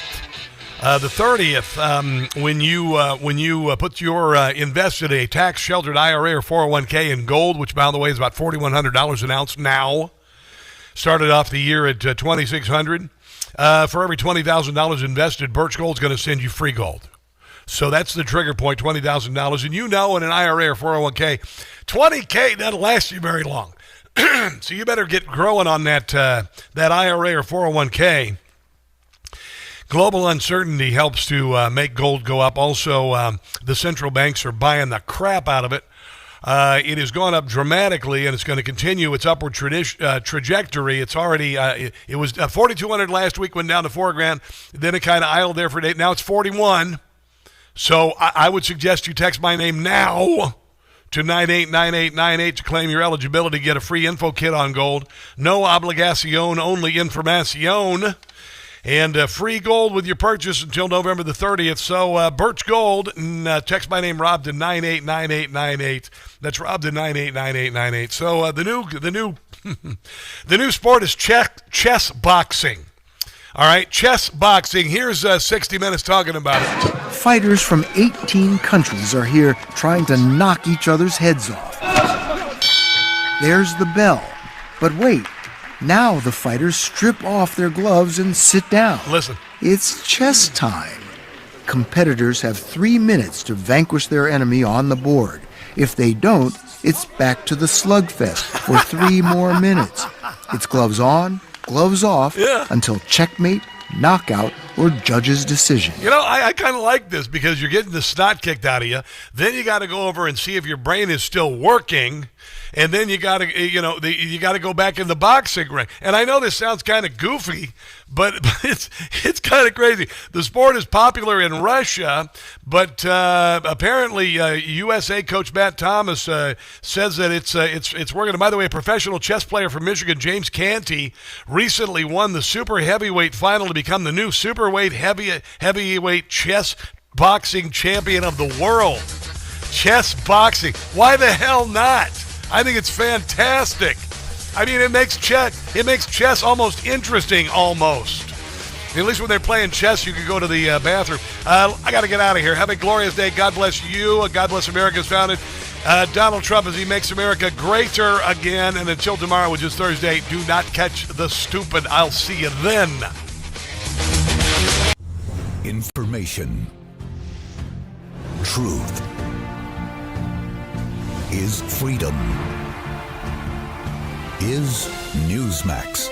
It's real news for real people.